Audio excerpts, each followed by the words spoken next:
Hey guys, it's JD from Mr. Critical. How are we doing today? Tonight, wherever in the world, it's D&D After Dark.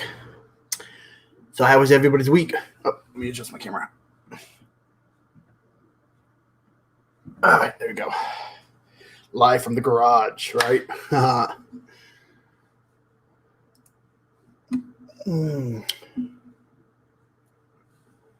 So let's see here.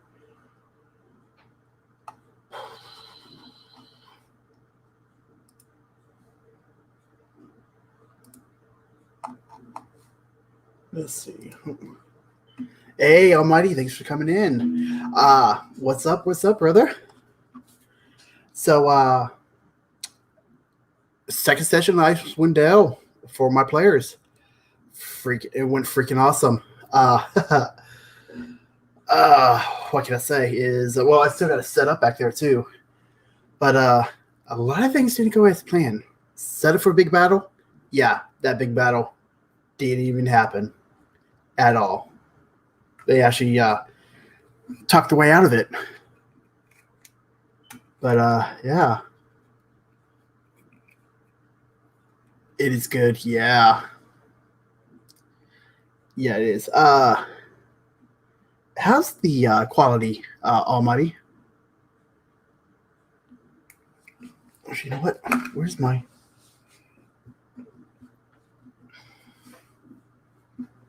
Here, let me shut something off real fast.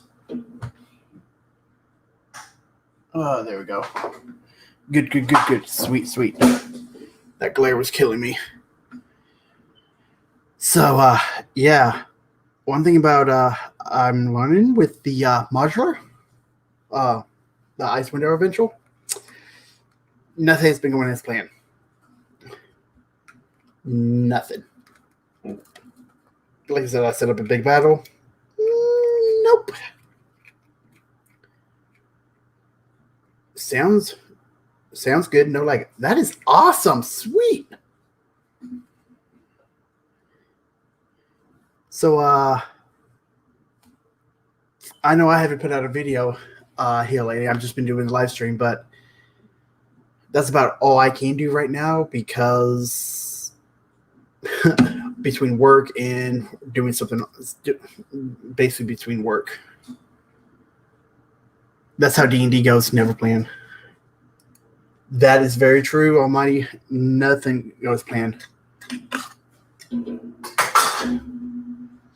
So, but that's, as DMs, we got to improvise, right? So, so far the Icewind Dale is pretty awesome so far. The only thing I don't like about the book is it's already coming apart.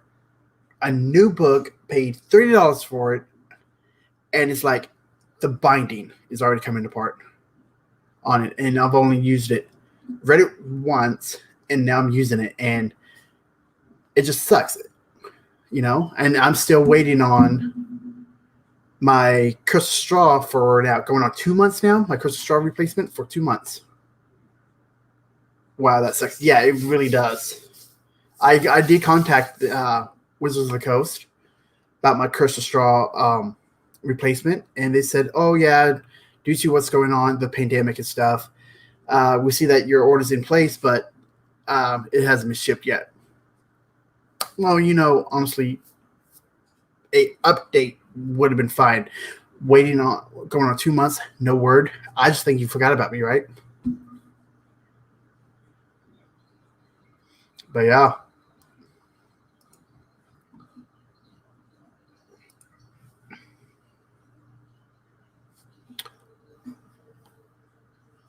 So, as everybody's week been? Oh, Jiminy Christmas, what is this? Who is this good-looking fella here? Hey, dude, what's going on? Not much, brother. Oh, Jiminy Christmas. Hang on a second, I gotta pause my phone.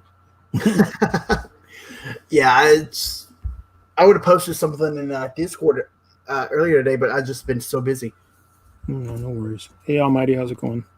Almighty says he's about to start Crystal Straw for the second time. I haven't even Second ran it for time? the first time. Yeah, I haven't even looked at the book. Well, I was just telling Almighty my Icewind Dale book. Mm-hmm. The binding's coming off on it. Are you serious, dude? What is with your books, man? I don't know. That's the thing. And now I'm That's going like on. almost every book you bought. It's the Mhm. same problem. I'm still waiting on my crystal straw. Going on 2 months now, and I haven't Yeah. received my replacement.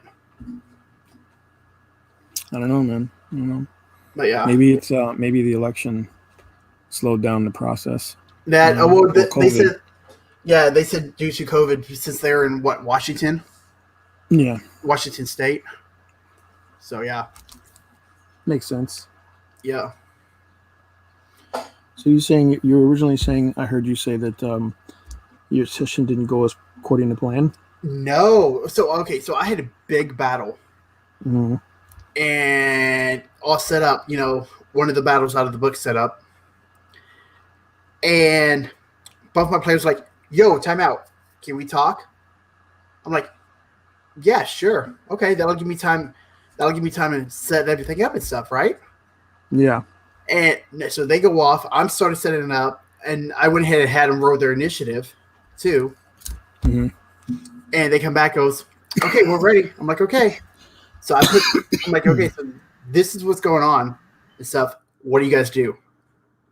And they start talking to the enemy, and they got the persuasion check. Mm-hmm. Let's just say their enemy is now working at one of the places that they're visiting. Mm. Yeah. So wait, they persuaded the enemy, or the enemy persuaded them? They persuaded the enemy. Well, it's more like you know what? I don't care. So one of the battles in Icewind Dale, okay, Mm-hmm. you go up against like 7 goblins Mm-hmm. and a hawk, right? And it states in there that the goblins are more scared of you than you are them. Mm-hmm. Yeah. And so they're just doing this to get equipment and stuff. And basically, they provided safe passage for the goblins into town. Did a completely 180 than what it was supposed to be. I'm like, all right, that is awesome. Well, I mean, sometimes I don't want to say you have to prepare for that because it's really hard to. A lot of times the campaign can get derailed really quickly. Yeah. By weird choices. I mean, the players could just be in that mood. You know what I mean? But you just got to think on the fly, man. Just have like contingencies, and I mean, if the town is accepting of goblins, then no big deal. But if they're not, then you could have put out like town militia, whatever. Mm-hmm. You know what I'm saying? Like, you just got to be able to like. Oh yeah. Oh, I actually was able. I'm like, so I put in like a couple encounters of my own in there on the way back since they're traveling through a blizzard. Mm-hmm. And so I used one of the dragons that Cujo gave me, right? Mm-hmm. They thought they was going to have to fight it. So basically, I just put the dragon up top the wagon. I'm like, okay, so you guys are resting, and you hear this loud snoring. And I just put the white dragon up there. And one of my players goes, okay, well, I'm going to go out, and I'm going to go see what's that loud snoring come from. Well, my other player is trapped in his little spot by a snowy owlbear that took covered from the blizzard. So they're both laying down, but he goes out there. He goes, "I see a dragon." I'm like, "Exactly, you see a dragon." I'm like, "What do you do?" He goes, "I'm going to just back up and let it be." I'm like, yeah. Doc Samson says the same thing. Like, players will always do. Yep. Something that's what's not planned for that is given. Yeah. Yep. Let's see. I mean, it's like I said, you're gonna learn this with experience. I mean, you're not gonna. I mean, you're not gonna be great at it your first couple times out, and you're still, in my book, no offense to you, but to me, you're still new. Oh yeah, no, I'll admit I'm still new. You'll learn as you go on. You're gonna like, okay, I'm gonna have to really think on the fly here. Like, have an outline of your ideas and your module and what you're planning on to do with the characters, but just know that at any given moment, one of those players could just have a weird day and completely turn the story around. You just got to make sure that you can keep it, like you can find a path from where they're going to where you want them to go. You understand? I mean, it's tricky, but it's doable. Almighty says he had a direwolf encounter and his party tamed it, and so now it's a pet. So that's pretty cool. Sup, Cujo? How you doing, man? What's going on, Cujo? Cujo should be here with us. What's up, Gabe? How's it going, brother? It's my nephew. What's up, Gabe? How you doing, brother? Cujo, check your DM. You hit you up on the DMs again, Cujo. There ain't no party like a Cujo party, right? This is true. He's working. Working. That's how I've been. I just got done pushing. Yep. Go ahead. Sorry, go ahead. I was going to say, I just got done pushing 60 hours this week. I don't want to do 60 hours. Yeah. I could. I'm sitting here chilling all day, just like. Hey, I did install a new light in my house, though. Yay! Gabe says, hey. So, yeah. I know I haven't put out no videos here lately. Like I said earlier in the stream, I've just been busy with other stuff. But the live streams is about the only thing I can do right now. This Tuesday, I just put out my last finished archive. I had videos, I did a bunch of videos way back, and then I just saved them all and figured I'd drop them on the days that they were supposed to be dropped. And like I said, this past Tuesday was my last one, so I have to start recording more video, otherwise I'm falling behind. Yeah. Let's see. Almighty says, has anyone picked up the Halloween Reaper set? Got the vampires in an order of town folks. No, I have not. No. I didn't even know that was out. No. Did you guys know that Army Painter just released a new paint set of all their brand new metallics? No. And they're actually designed so that you can use them with a brush, or you can put them through an airbrush with some medium, and you'll still get a really nice, really cool finish. And then one of the paints is actually it's called fairy dust or something like that, but it's actually it's like a silver, but it's also a mixer, so you mix it in with the other colors to get a different, or like a shimmering tone or a brighter version of the other colors. It's pretty cool. I'm interested in checking those out. Yeah. And Green Stuff World just released a paint on technical paint that frosts everything. It's such a cool, you paint it on, it's clear, like glue, and when you watch as it starts drying, it starts to crystal up and frost everything. That looks so cool, man. That would be nice for ice effects, I bet. Of course, yeah. That's what it. Yeah, basically, it's like an instant ice effect, and it's such a. But Green Stuff World is located in Europe, so you got to wait for it to hit the eBay store here. As soon as it does, I'm gonna try and get a bottle of it and see what's up. Ooh, video on it. Yeah, of course. Let's see. Cujo says. Let's talk about Hate switching over to Pathfinder. What? He switched over to Pathfinder? What? I don't want to be a rumor mill. But that sucks. They did release their second box set. They have a box set? This week. The starter set. Oh, they actually have a starter set. Yeah. So they got one for the first Pathfinder, which comes with pawns and stuff, 3 sheets of pawns, and they did the same thing with the second edition Pathfinder. Oh, isn't that the plastic pawns where it's like a flat 2D drawing of the character and the monsters and stuff, and you put on the little plastic bases and stuff? Yeah, they're not plastic, but the cardboard ones. Is it cardboard? Pawns? Yeah, because I have the Bestiary box set from the first edition Pathfinder I used for D&D for my minis. Those are cardboard? Uh-huh. And they're nice. I could have swore I saw some kind of commercial somewhere. I could have swore that the new ones were on clear plastic. They're just painted on. You know what I'm saying? Yep. I know Arc Knight was doing that too. Somebody had a video on it. I know I saw it. I'm not tripping. But that's messed up, Hate. I don't know why you jumped on the Pathfinder. That's Pathfinder starter set is the best beginner box out there. Who said that? Almighty.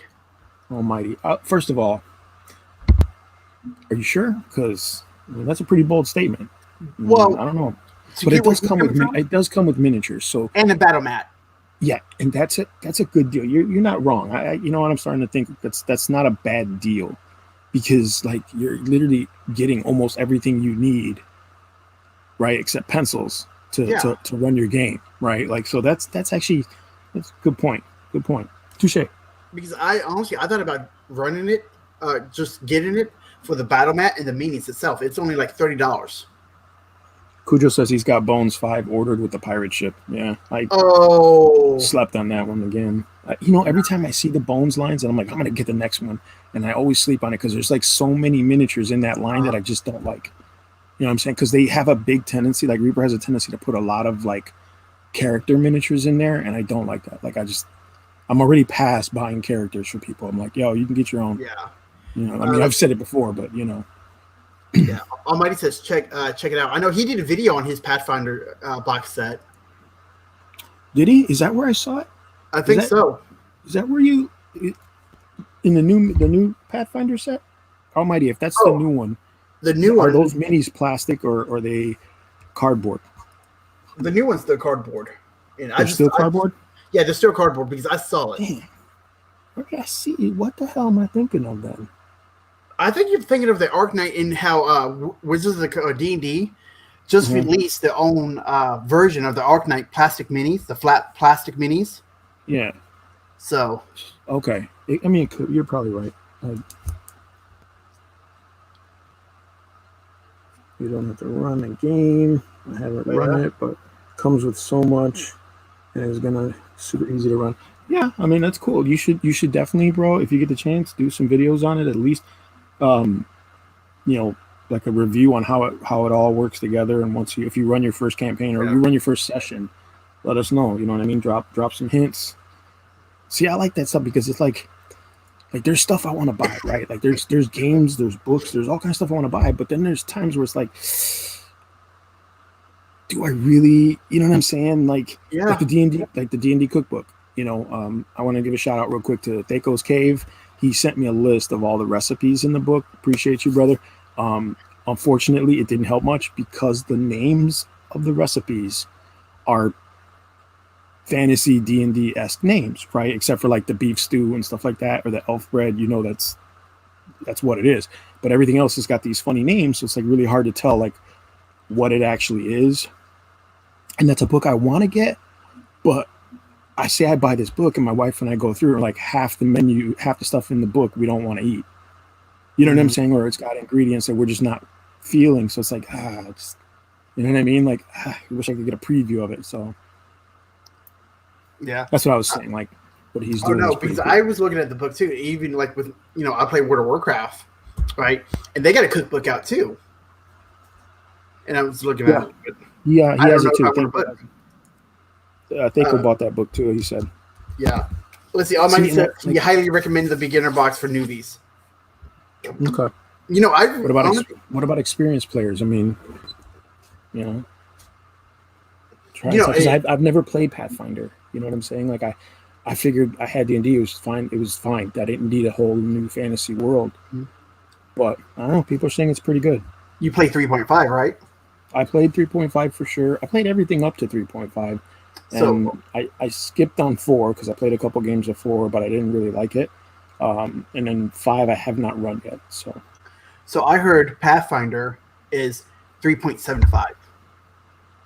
Okay. Yeah, because it started in 3. Yeah. 3.5, and then Pathfinder came out, which was like they were like, okay, this is a better, more streamlined version of this. And I was like, but I don't need it if I have all these books already. You know what I'm saying? Yeah. Like I think one of my players was like, we should try Pathfinder. I'm like, you should try Pathfinder. Let us know. Like the players always look to you and say, hey, we should try this. And it's like, which actually means, hey, you should go buy that so I could check it out. It's like, no. One of my players, he's like, when do you want me to run a session for you, JD, so that way you can play? For once that way you can play. I'm like, is he experienced? Yeah, he's experienced and stuff. Because I'm always asking for feedback and stuff on my sessions. Mm-hmm. Always. And this last session, he goes, dude, that was freaking amazing. There's nothing you could have really changed about it. That was just great. Cujo says that Pathfinder 2 is crazy complicated. similar to 4th edition D&D. I heard they changed a lot. Like, you don't have races; they're now called ancestries now. Yeah. But yeah. See, I don't. Okay. I don't know. I know I'm not buying any more new Dungeons and Dragons books, and I'm not working with Wizards of the Coast on that. I don't agree with their change in policy and their whole all-inclusive mentality. I don't buy that crap. Like, this new Tasha's book is actually, after the revamp of Curse of Strahd book, the new Tasha's book is the one where they tell you about all the different changes for the races and stuff like that. And I'm just not feeling it. I'm like, it's. See, me, I don't know. I'm sorry, like a Cobalt has a -2 to strength, right? Mm-hmm. So I'm like, I love my characters having flaws. Because to me, like the whole thing now is with Tasha's book, like they say, like these races. The races have like a +2, right? Like a +2, whatever. Mm-hmm. You can put that wherever you want, right? So I'm like, do humans have a +2 as well? Or are all humans assumed to be white? So they're like oppressing the other races. Like, I don't understand why they did it. You know what I'm saying? Like, so it doesn't matter what I pick. I'll still get a +2 as long as it's not human. That just doesn't make sense. It's stupid. It doesn't make sense to me. You know what I'm saying? Like, I mean, it's just my opinion. And I know there's people in our Discord that they pick up every single book that comes out, and I'm just like, you know what? I'm not about that. You know what I'm saying? Like, I'll stop right where I'm at. You know what I'm saying? Like, I may pick up like the Tomb of Annihilation because it's the Jungles of Chult. Yeah. That book hasn't fell apart on me yet. Maybe if I find it on a discount, maybe the Icewind Dale book. Maybe. Dude. But I like it. Here's the thing. If I want to know anything about Icewind Dale, the original 3.5 Forgotten Realms book has it all in there. So I don't have to buy a whole new book. Although in the book is the actual module. Like, there's modules in there already, which is, I kind of think that's cool. Like, they did it with like the Tomb of Annihilation. Like, here's Chult, but we're going to throw a couple modules in so you can get your players through that. Here's the Sword Coast. We'll throw a couple modules in, get your players through. But at the same time, like I said, if I need to know anything about the Forgotten Realms, I have a book that is so packed with information. There's no need to, you know what I mean? Yeah. I mean, maybe it's me, and I know like they were saying that the timeline has changed from 3.5 to 5, right? Like, stuff has actually happened, stuff's changed, But I mean, how far off is it? Dungeon of the Mad Mage is still there. It was there in 3.5. You know what I mean? The only thing they did was update it so that the new 5th edition rule monsters could fit in it. But I mean, again, I'm speculating because I don't have the book and I'm not an expert on the statistics, but I just feel like that was like. Well, if I can get my replacement within 6 months, I can send you my old one. Let's see here. Almighty says, if you want to try Pathfinder, haven't ran it, but read through it. It's a super easy and short introduction to the mechanics. Okay. So and I mean, that's the thing, right? Like, those starter sets are really good for that now. I noticed that too. Like, even with the Call of Cthulhu starter set, all the new starter sets that are coming out are really good at like just getting you in there. You know what I mean? Like, you don't know anything about it. That's cool. Here, we're gonna get your feet in. Either way, so I do like that aspect of it. Especially now, because companies are really starting to put out work. You know what I'm saying? They're not just giving you like a couple pamphlets and saying, here's the whole game right here. They're actually putting in work to say, hey, let's show you how to get it going. Let's show you how to start the players. Let's show you how to run a module. And if you like it, cool. If you don't go any further than this. Because you could run a whole D&D campaign on just the starter set alone if you really wanted to. Yeah, you could just use the basic rules if you wanted to. Yeah. And I mean, you don't even have to buy it. Mm-hmm. You just download the basic rules, and you can literally, if you have the creativity to make up whatever you want, you literally just need the basic rules. Yeah, and you can just fly from there. Like, you don't even, don't need to get all these other books and stuff. Right. It's nice because it gives you more information, especially like for you. You're new, right, to Dungeons and Dragons. So for you, if I say Faerun, you're like, what's that? These new books are all breaking that down for you. in little pieces, but they're breaking it down for you. You know what I'm saying? So Yeah. it's cool. But like I said, for example, if I want to run a Forgotten Realms 5th edition, all I need is the core rules on how to create characters and stats, and I'm done. Like I have every information book I need from the past to tell me everything I need to know about the realm, and then I can pick and choose where I want my players to go and where I don't want them to go, stuff like that. Cujo says Icewind Dale. Yeah, I see that. Is it that good, Cujo? Is it really that good? It's not bad. Because Cujo's kind of new too. Cujo's a little green still in the gills. Yeah, I'm just saying. I love how how the players can choose where they can go. Mm-hmm. So in the 10 towns, they can choose what town they go to. Mm-hmm. Like one town could be like 10 hours away from the town that they're in right now. Yeah. So you can figure in weather effects, blizzards and stuff. Mm-hmm. Like last session, they were smart. They had it. They tied themselves to each other. Mm-hmm. Like they were going to climb a mountain. Yeah. And I told them, I'm like, well, okay, but remember, it's cold, and it's blizzard and it's freezing. The temperatures are real down there. Like, okay. So, I did their survivor checks and perception checks and stuff. And one of them's like, okay, so you grab the rope and you go to tug on it. And there's nothing on the other end. It's just sticking straight out, frozen. He's like, what? I'm like, yeah, your rope's broken. Wow. Yeah. Cujo says it's a good book. It really is. I know one of the guys, we talk D&D. Mm-hmm. He did a video this week. He dropped a video this week on the Tasha's book, and apparently it's not doing well. And I wanted to just reiterate that it's probably not the video, but the content of the video. Because like I said, there's a lot of people who are really sore about the whole Psionics is in it. Racial changes and stuff like that. Is that the first book with psionics in it? For 5th edition, yes. Has the rules for psionics and stuff. That kind of sucks. Because now that's one of those things, like if you ever wanted to run a psionic, you have to buy that damn book. Yeah. That sucks.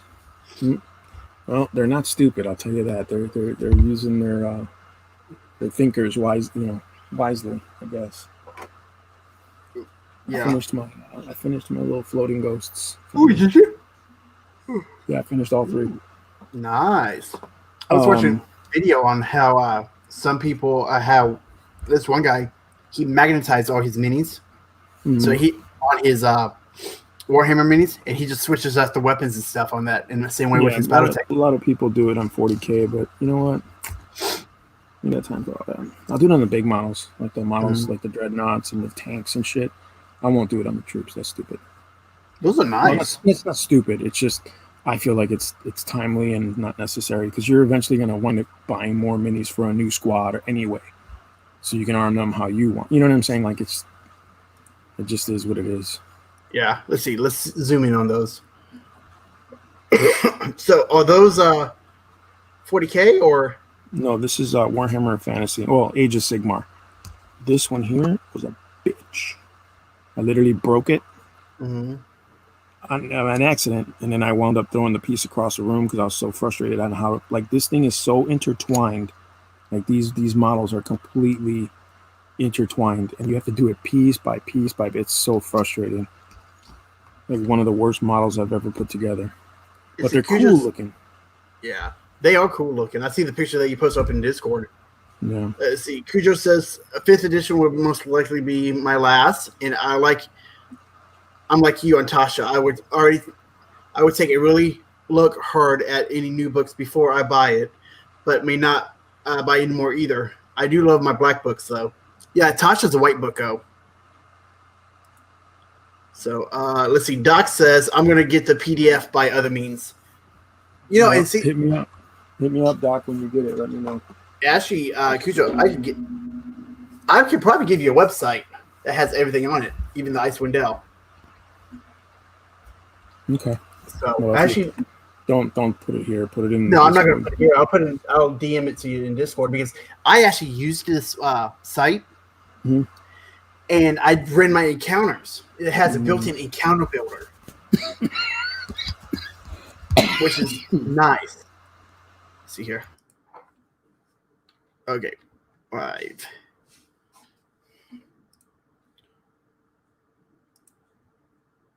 So, okay, let's see here. Did you guys have a good Halloween? I had to work. But I just sent you I just DM'd that site to you. Okay. Zero. Appreciate it. Anytime. Cool. Yeah, Cujo, I see that you turned 9 of those dudes into flaming skull head. Bro, those are some expensive flaming skulls, dude. Let's see here. Oh. I still got you on solo. I'm like, wait, what? Extra subtle. I got my head guy. Oh, he has a mustache. He looks French. Wait, you know what me and that have in common right now? We're both bald. Yeah. I actually shaved my head. I'm not. I actually have to. You got hair and I shaved my hair. I gotta cut my hair, man. It's out of control. Yeah. Cujo, did you go trick or treating?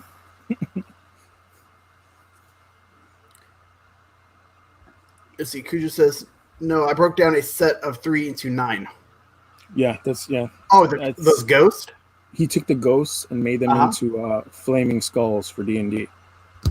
I modified them. Oh, nice. I just these guys are kind of expensive, so I'm like, how much are they? I'm just gonna use them as ghosts in D&D.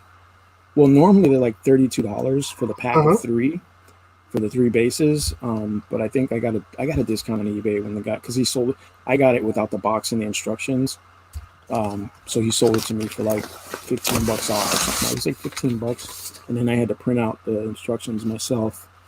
So that's not bad. Which I don't care. I mean, yeah, the box is gonna get tossed anyway. So to me, it's like, but some people actually like the boxes and stuff. Mm-hmm. I mean, don't get me wrong. I want new products too. But yeah, I mean, if it comes down to it, these guys weren't a necessity. So to me, it was like, I'll take the cheapy version because they're just gonna be used as ghosts in D&D anyway. So. Yeah, or wraiths, or I'll figure something out. See, I've been 3D printing a lot more stuff. I need to get more filament too.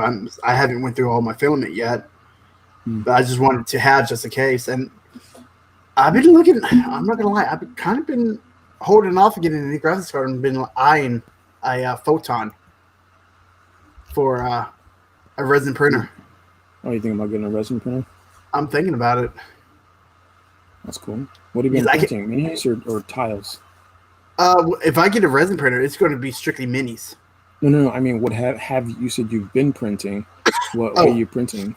I printed out some goblins for the encounter. Yeah, for the encounter. I've been in Mike Miguel, MZ4250. He's been putting out some Icewind Dale miniatures and stuff too. So I've been downloading them and trying to get them up, so that way I got them. I see you, bro. Yeah. Let's see here. Cujo says, "Watch with kids making cool flame skulls now." That would eventually they're going to. I'm pretty sure. Like they're gonna get there. Yeah. See, is WizKids owned by Hasbro? Mm-hmm. Yeah, that was like years and years ago. They took over. Okay, so basically, Hasbro has a lot. They're handling a lot of stuff. Well, I mean, yeah, they're probably one of the few toy companies that have the money to do that. You know what I'm saying? Like they've been in business for like how long? You know, and they've absorbed a ton of companies. Why the heck start a Kickstarter for that game? Heroes Quest. I get it. Like I don't agree with it, but I get it. Like it's like one of those things, right? Like that game is like what 20-something years old. So their whole thing is probably like, is anybody going to even want this? And if we put our money into it, it's a waste. If we put our money in, put it on the shelves, and nobody wants this shit. With the crowdfunding, they can literally target everybody that's funding the game. And I mean, apparently it's still doing pretty good. The funding is still going, and they're trying to hit goals. It met its goals and stuff. It did, but I mean, they're still trying to get to those like stretch goals. And stretch Yeah. goals is where you get all the free loot. They're doing it with the Razor Crest too, and the Razor Crest just got the or they're still trying to get to the painted version of the toy, where you get, it comes fully painted and all that stuff. And I mean, again, it's beautiful, but I personally do not agree with those policies. I mean, that's just not. I don't think big companies like that should do that shit. But some people argue that it's great business practice, and I mean, in this time right now, I guess that's the way you got to go. Yeah, but yet if they don't fund it, or like don't get enough for funding, then you're out that money. No, not necessarily. I mean, well, maybe for crowdfunding, yeah, I don't know. I mean, Kickstarter is usually like, for Kickstarter, it's supposed to be like, because originally Kickstarter was like that. Like, it was like if the project didn't succeed, then you didn't get you lost your money. But it's not. I don't think it's like that anymore. I think now you have like some kind of money back guarantee, because people were like flipping out, because people were basically starting Kickstarters like with all these project ideas, taking money and then not fulfilling these project ideas and saying, oh, the project didn't, it didn't succeed, or whatever it was that they did. I guess there's just, trial and error, right?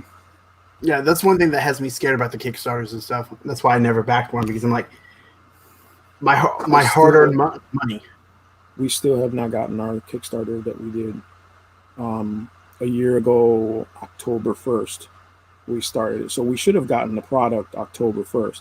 But then they sent out an email on the 15th or 16th or something like that saying, we're sorry, there's complications and delays. And everybody's like, and it's a US based company too, right? So they're talking, in the email literally tells you that like they're busy sending product overseas and to the market areas like Targets and Walmarts and shit like that. But with the people who backed it aren't getting the stuff. You know what I'm saying? So I literally I was just at Barnes & Noble the other day and I saw it on the shelf. And I showed my wife. I was like, look, this is the game that we should have gotten a month ago. You know what I'm saying? So why haven't you guys got yours if they're already shipping it out? Because they said that some of the stuff for the stretch goals they didn't make enough of the stuff for the stretch goals. So they're not sending any of that stuff out until those stretch goals are fulfilled.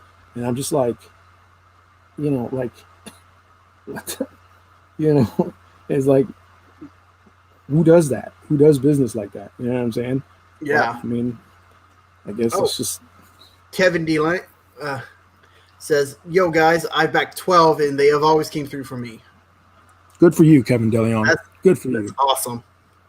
I guess I'm just scared with my money, because with my kids and stuff. Doc, I think I want to join the game. I do. It's just timing, and like I almost never know what the wife's got planned for Saturday.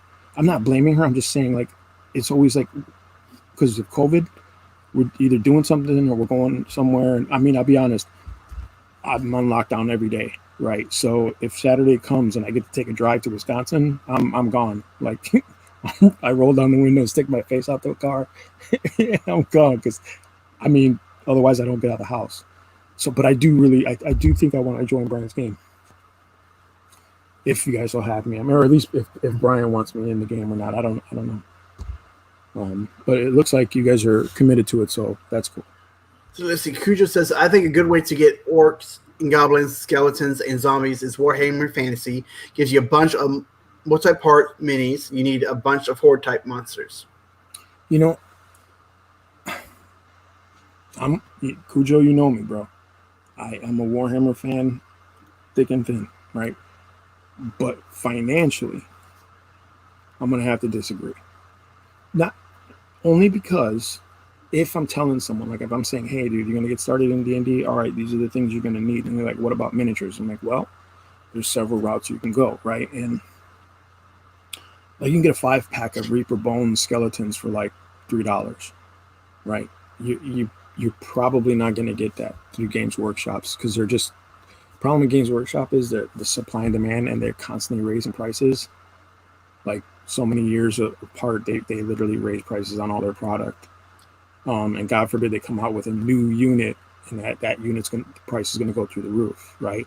So I don't know. I mean, if you can find some old Hammer figures, like on eBay, sure, go for it. But if not, I would probably try to. I mean, do your math, right? Like do your homework, go online, look around. I mean, the nice thing is with the Warhammer stuff, you literally, like you said, if you want skeletons, you can buy a box and it comes with 30 skeletons. You know, and I've even my buddy Joe, because he used to play the vampire counts, he bought a box of 30 skeletons. He made that into like 40 models because they give you certain extra parts. So he had dudes like crawling out of the ground because they didn't have extra legs. You know what I'm saying? Like you could stretch it. So that is the nice thing about like Warhammer models. My bad. You know, somebody just asked for the link for. I don't know if they mean to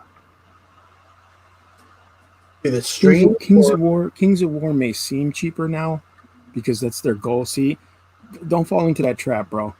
They did the same shit. Privateer Press tried the same shit with War Machine. Here's a brand new game. It's a skirmish game, so you don't have to buy 1,000 models like you do with those other guys, you know.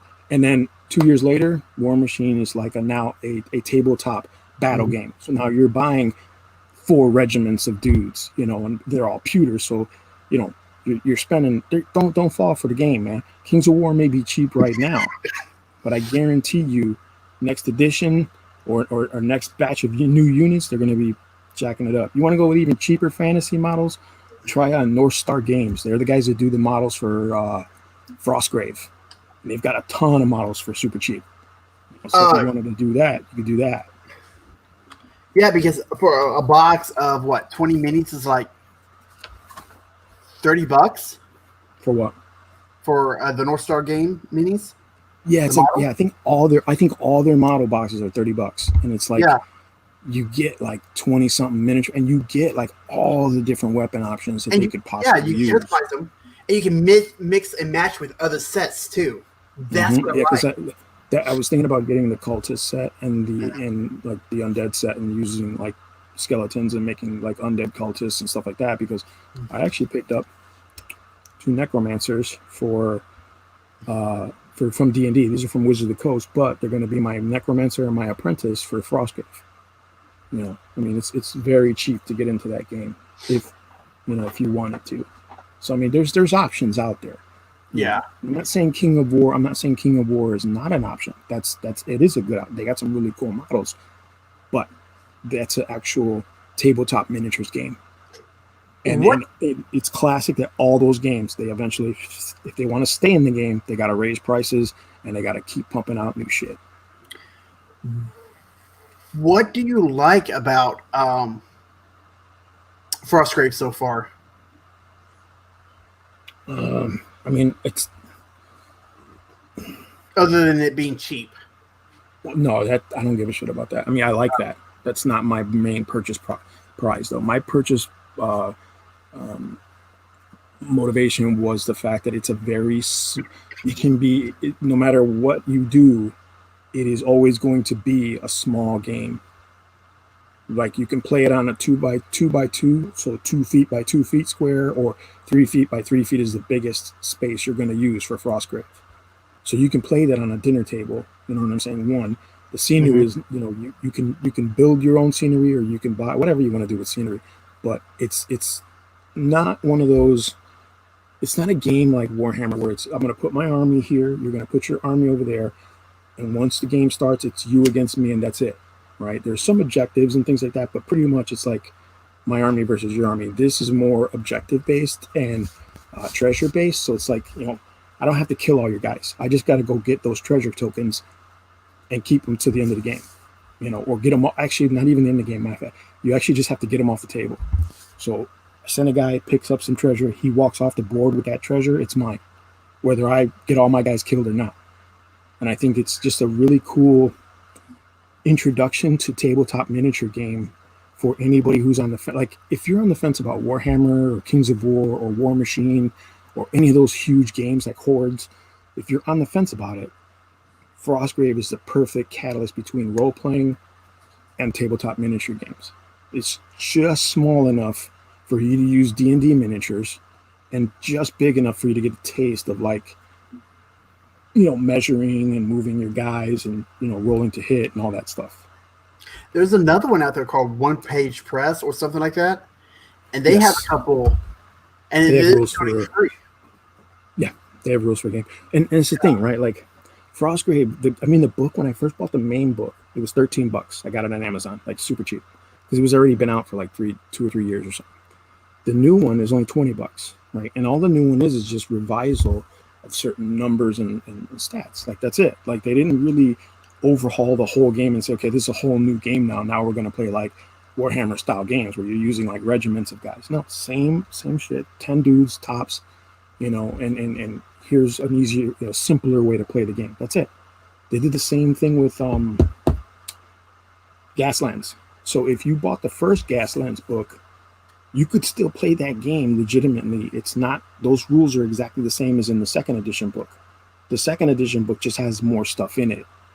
You know what I mean? Like the gates and all that, just the extra little bitties that they added to the game. The second book has it. So if you haven't gotten Gaslands, get the second one, get refueled. But if you have the original, you're not missing anything. You know what I'm saying? Not anything essential to play the game. And I like that. That's what I like about Osprey games. They're really like focusing on like, we want to play a miniatures game, but we don't want you to spend $2,000 on an army. You know what I'm saying? Mm-hmm. Like I said, my wizards, I don't know, what is it, like $5 for Nowzer's Marvelous Miniatures for 2 guys? I mean, that's, I got my wizards. You know what I'm saying? So, and all I need now is to fill in my regiments. And I bought a bunch of 3D printed skeletons because I didn't have any at the house. I bought a bunch of 3D I bought came like 10 dudes for like $10. So I was like, yeah, that's perfect. bad. Yeah, it's perfect. And now I just remembered that I actually have those little fantasy miniatures from Tenlog, those Russian. I did a video about it a while back. It was like $8. It was like $8 for 20 dudes, and you get archers, crossbowmen, guys with 2 weapons, guys with weapons and shields. I was like, that's perfect because that's what Frostgrave, that's what it is. You know what I'm saying? Like you can have an archer, all he gets is a bow. You can have a crossbowman, all he gets is a crossbow. Like there's no heavy modifying or anything. It's what you see is what you get. It's real simple. Yeah. Kevin says, he said, I like how you can use any models and make your own theme. Yeah, exactly. Yeah, and that's totally cool to me. Yep. And Cujo says, Frostgrave sounds like Kill Team. Cujo, without it having its own like really big universe like 40K, you know what I'm saying? Like 40K's got a lot of history, man. You're talking almost 30 years of lore and history, right? So, if you're into 40K, like when I say Space Wolves, the lore, right? There's like, in Frostgrave, they have a little bit of lore about the city that you're going to, but everything else, I mean, it's up to you. You want to play, all wizards are the same statistically. Now, the only thing that changes are your spells, right? So if I want to pick a necromancer, he gets necromancy spells. If I want to pick a elementalist, he gets fireballs and elemental spells. It's totally, and how you don't have to use Frostgrave miniatures. You can just use whatever. Yeah. That's the thing I like. That's the thing that's, you know what I mean? That's what's up with me, Kevin says, yeah, it's more like ordering from GW and not clunky and unsupported. Mordenheim.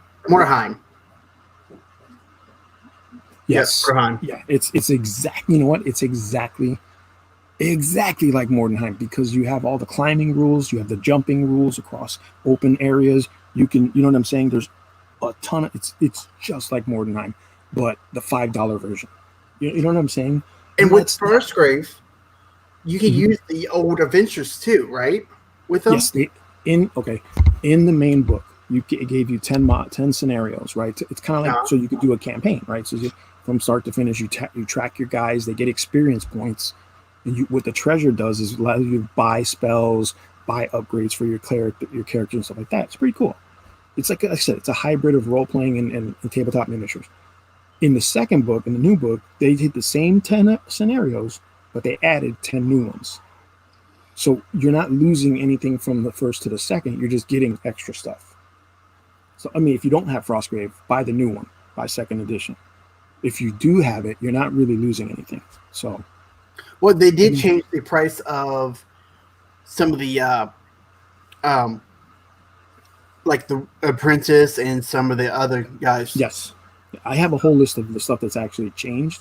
I mean, I could go through it, but I was actually going to do a video, kind of just going over what was changed and stuff like that. But yeah, I was thinking about like maybe painting up some, if I can get my hands to steady, I'll try and paint up some of the minis so that when I do the video, I could just show you guys a quick, this is how you move, this is how you measure, it's pretty cool.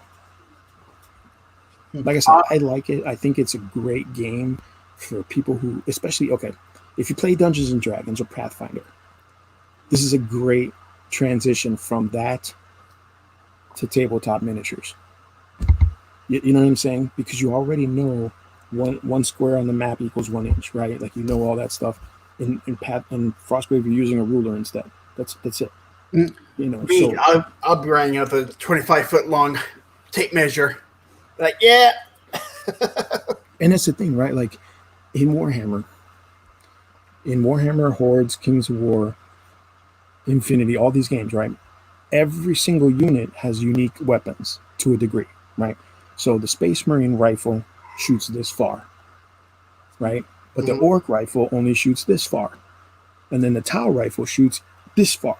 You see what I'm saying? So you have to know, you have to have your book for each army so you know exactly what your guys can do.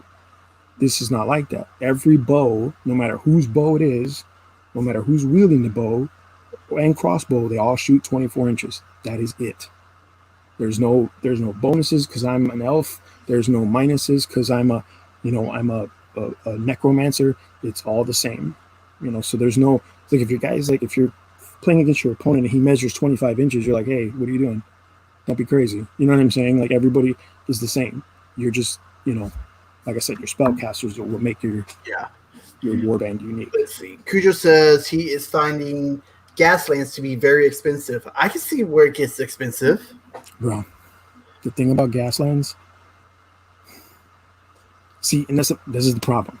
A lot of customization. When a game is cheap and free, right? Like they say, you can play this game really free. It's cheap. The book, all you need is the book or the rules.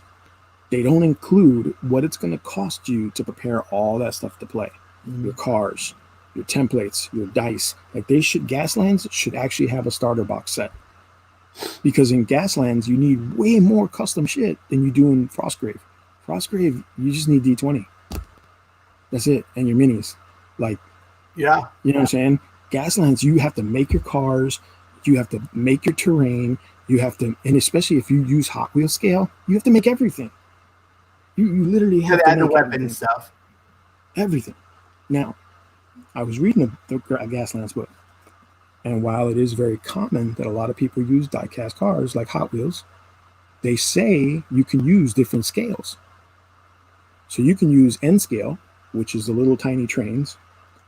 Now that, you can get cars for that, and you can get scenery already made, right? And then they can also use 128 scale, or 28 millimeter, sorry. 28 millimeter is 1/48, which is Warhammer scale, which is what Cujo's doing. You can play that game in that scale, and now you have if you have scenery for Warhammer, you have scenery for Gaslands. There you go, Cujo. Use that Dwarven Forge. And look, if you play Warhammer 40K, you have thousands of weapons lying around in a bag, like a bits bag. Everybody has it. How many, because a unit of 30 guys comes with like 60 guns almost. You know what I'm saying? So, well, the regular guys, but you know what I mean? So I have a ton of 40K weapons sitting here that I could put on any car I wanted to, So, I mean, yeah, Gaslands is a bit more expensive than Frostgrave for sure. Oh. Kevin says a tutorial would be cool for Frostgrave. A tutorial? Oh, yeah. I mean, you can find, look, I'm not new to this. I'm not the newest to this. There's a ton of them on there. But I could do that. I could do a simple one. I mean, but I would have to paint my minis and, I got to get a table ready and all that stuff. Like, I have scenery that's unpainted that I'm going to turn into Frostgrave scenery because it's already there. And I could use it for 40K because yeah. Well, I'm looking on Amazon right now. Some scenery for Frostgrave. Like this graveyard, this mezzanine graveyard set. $20. These tombstones and stuff. Is that from Ender Toys? It is from... Yes. That's the set I have. Do you remember your first video with me and we were painting together? Yep. That's the mausoleum I was painting. And that's cheap as shit, dude. It's cheap And as it's shit. good quality too, ain't it? It's decent. It's not 40K quality, but Uh-huh. it'll do. It'll do. Dude, I bought these Russian walls for like $8 each on the internet. Like I'm each looking one at was, those two right now. these are like $8 shipped from Russia. Yeah, it took me forever to get them, but this is like, you know what I mean? You just throw it down, boom, you got some scenery. You know, like it's 1, 2, 3. Look,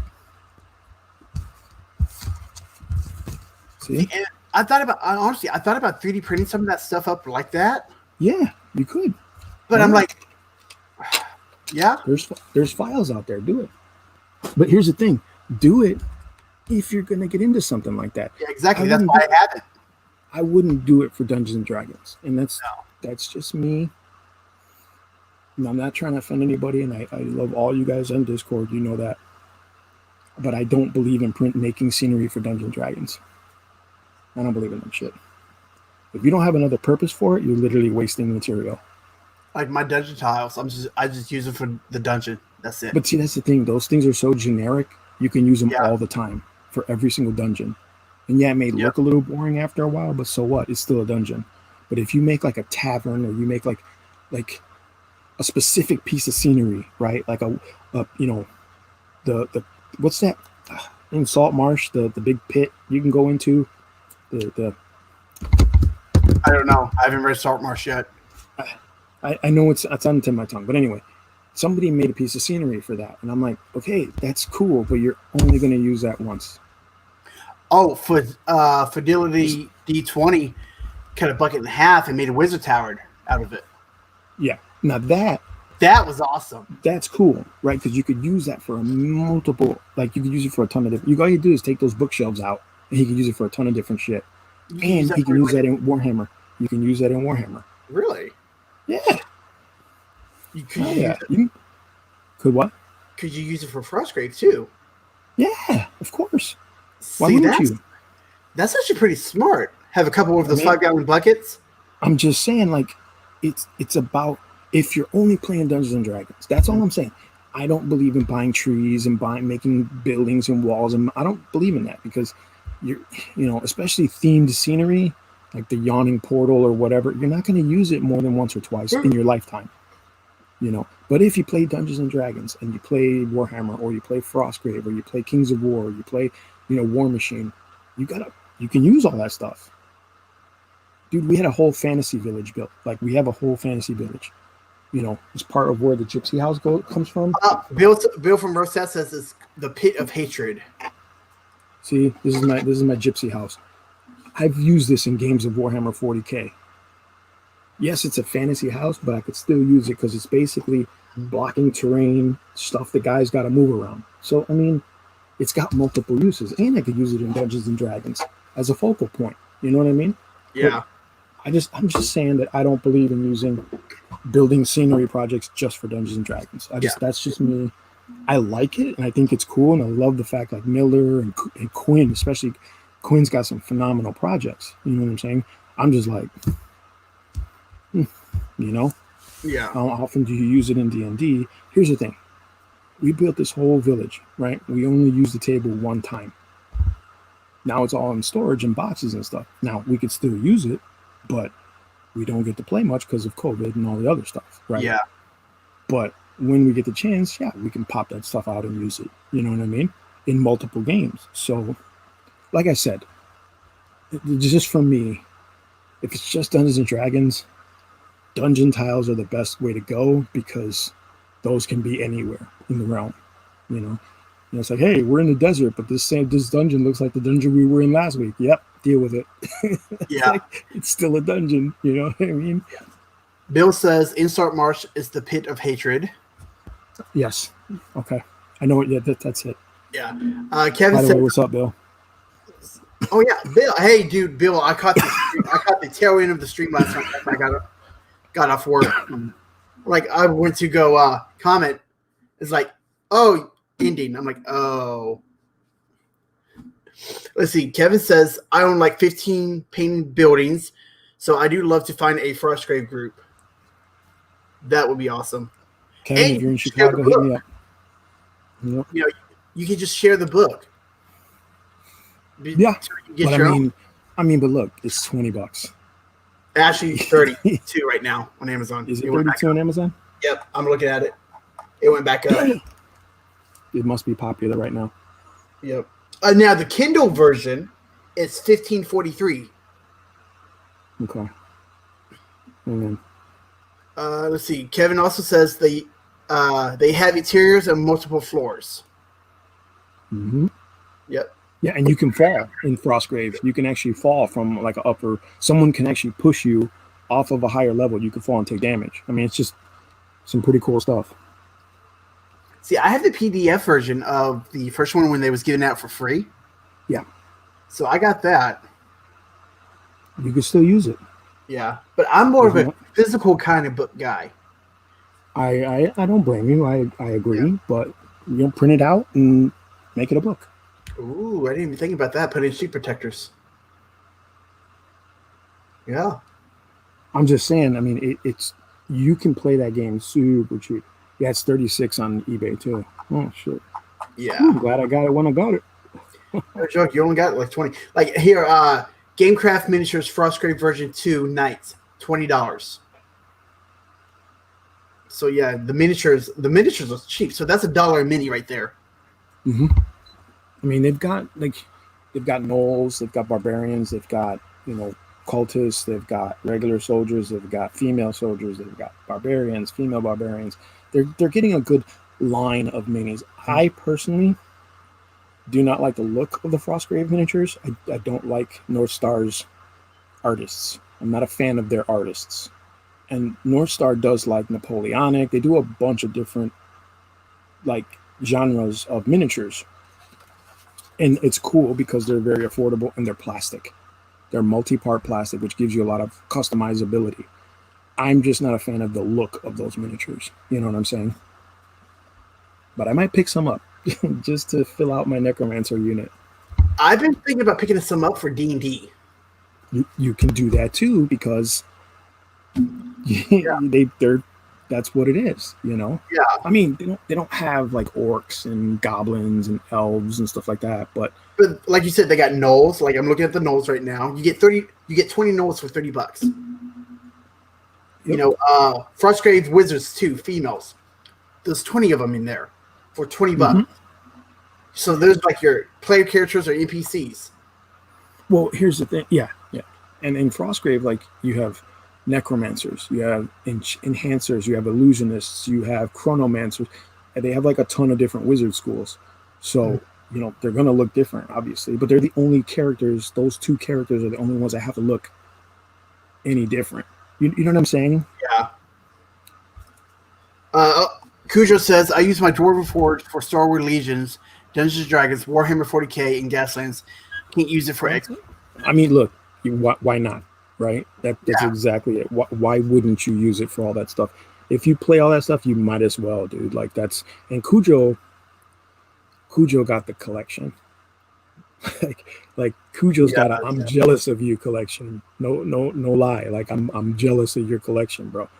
I mean, he could pretty much build whatever he wanted to. Yeah, he could build whatever type of dungeon he wanted if he wanted to. You know what I mean? That's totally cool. Paint for Life says, hi, everybody. Hey, buddy. Hey, dude, what's up? Bill, if you're still watching, bro, you need to hit me up because you need to hit me up on Discord. Give me your number or something so I can holler at you because, stuff. Let's see. Kevin says, I don't mind buying it. My area sucks for the Scream Machine. Necromunda, Frostgrave, Motorheim, Kill Team all died or never got off the ground. People are too caught up in 40 gay. Oh, don't be that way. You like 40K. But I have a Necromunda Force gang. Mm-hmm. The new ones, the new guys.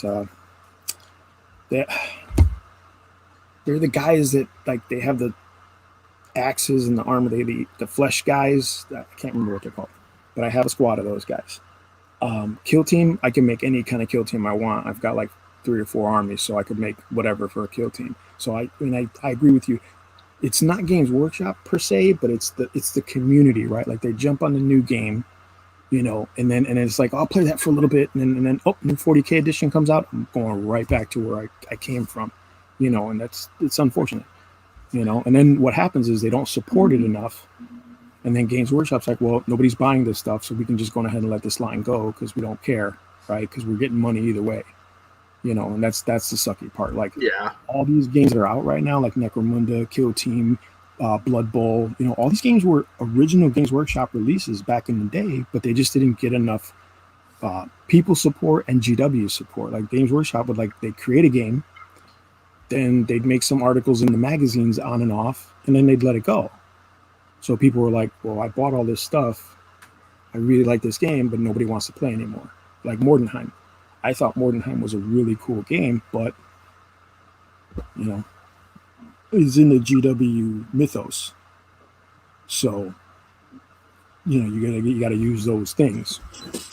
Yeah, I know. Let's see here. Cujo says, "Hey, Bill, in Paint to Life." Bill says, "Hey, man, yeah, still here. I'll shoot you my number in Discord." Better. He goes, "Hey, Cujo, what's good, man? Hey, let's see. Do you guys paint all your minis?" Actually, as I paint, so basically, as soon as they come off my 3D printer, I paint them up. Of course, I'm like 2 or 3. I'm like about 3 goblins behind right now. Not 0. I have painted minis. I paint all my own minis for sure, but I can't right now. I just can't. Like I can barely hold a knife in my hand. So I have to be very careful when I build models and stuff right now. So if I were to paint with these fingers, it'd be all like a 5-year-old did it. You know what I'm saying? So you want my 7-year-old to paint some minis for you? No, thank you. But I do. Yes, I totally paint my own miniatures. I believe that you should. I'm not one of those people that say if you don't have a painted army, you can't play with me. But I do believe you should at least try. You know what I'm saying?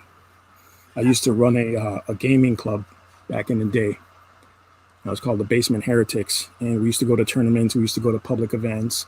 We used to build scenery tables. We used to build miniatures. We make sure everybody in the club, we had a standard. Like everybody in the club was like, you have to have 1,000 points painted within 6 to 7 months. Whatever it was. I was like, from the time you start for like this much time, you have to paint 1,000 points of this game or that game.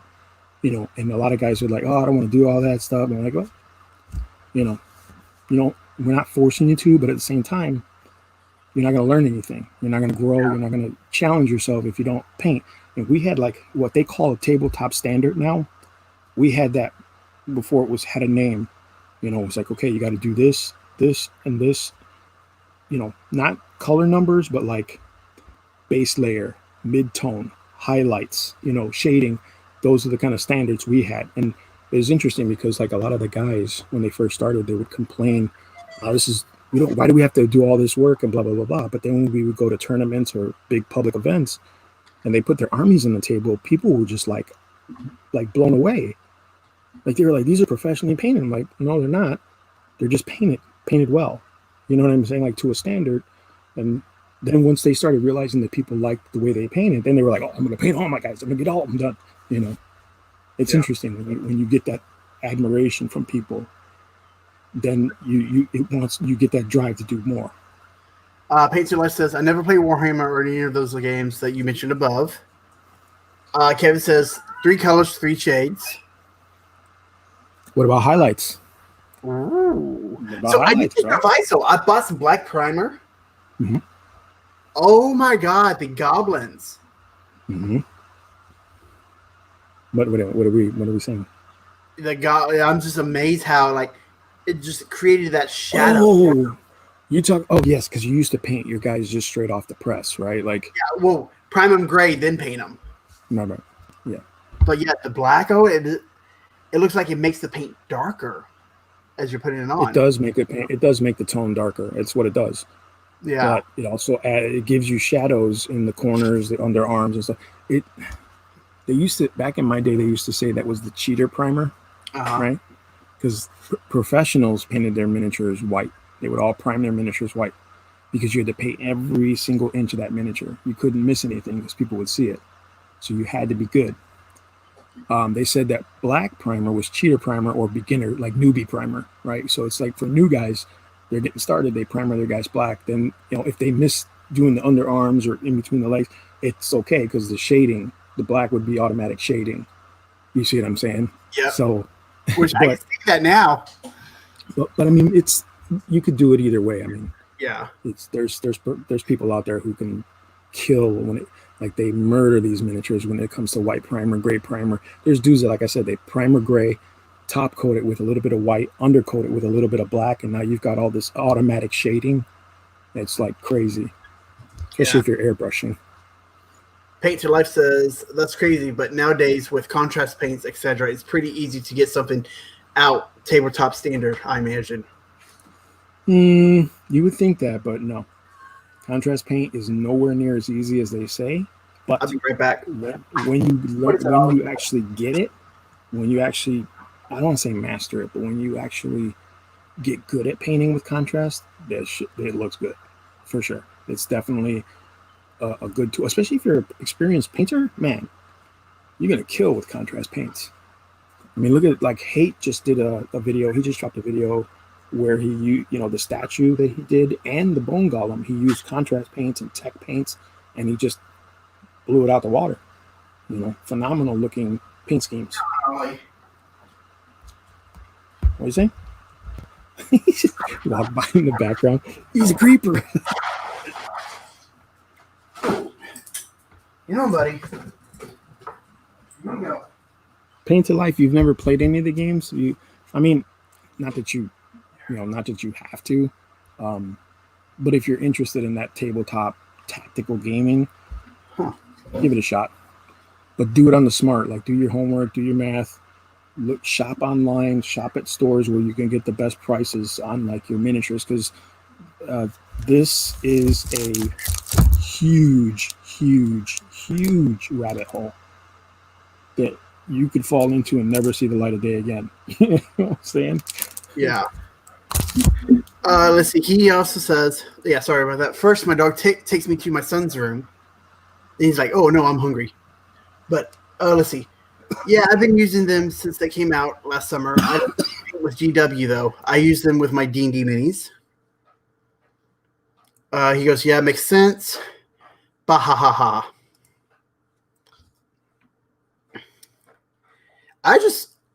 So basically the paints I use are Vallejo and Army Painter is what Zero and Cujo gave me to start out with, and I like those. They're good paints. They're really good paints. They are. Don't get me wrong. I love Games Workshop's paints, but any good painter or decent painter is going to have all three, a little bit of all three. Because, like I said before, there's colors in each range that I really, really like. The consistency of, the flow, how smooth the texture is when it's done. And then there's paints I don't like from each range. Like I said, I don't like Vallejo's metallics, their current metallics. I'm not a fan of them. I'm not a fan of Army Painter's metallics. You know what I'm saying? But I like GW's metallics. But I like Army Painter's purples and blues. Like, they have a really solid purples, blues, and reds. And, there's colors in each range that I really like. And I even use the Reaper Bones miniature paints, Let's see. Cujo says, I've always started with white or gray primer.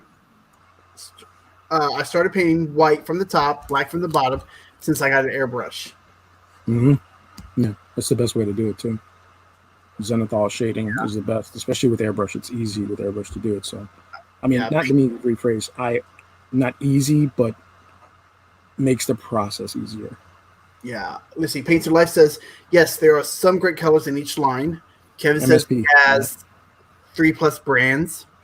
Mm-hmm. Any painter is going to have that, And there's, like, dude, I even have Badger airbrush military paints.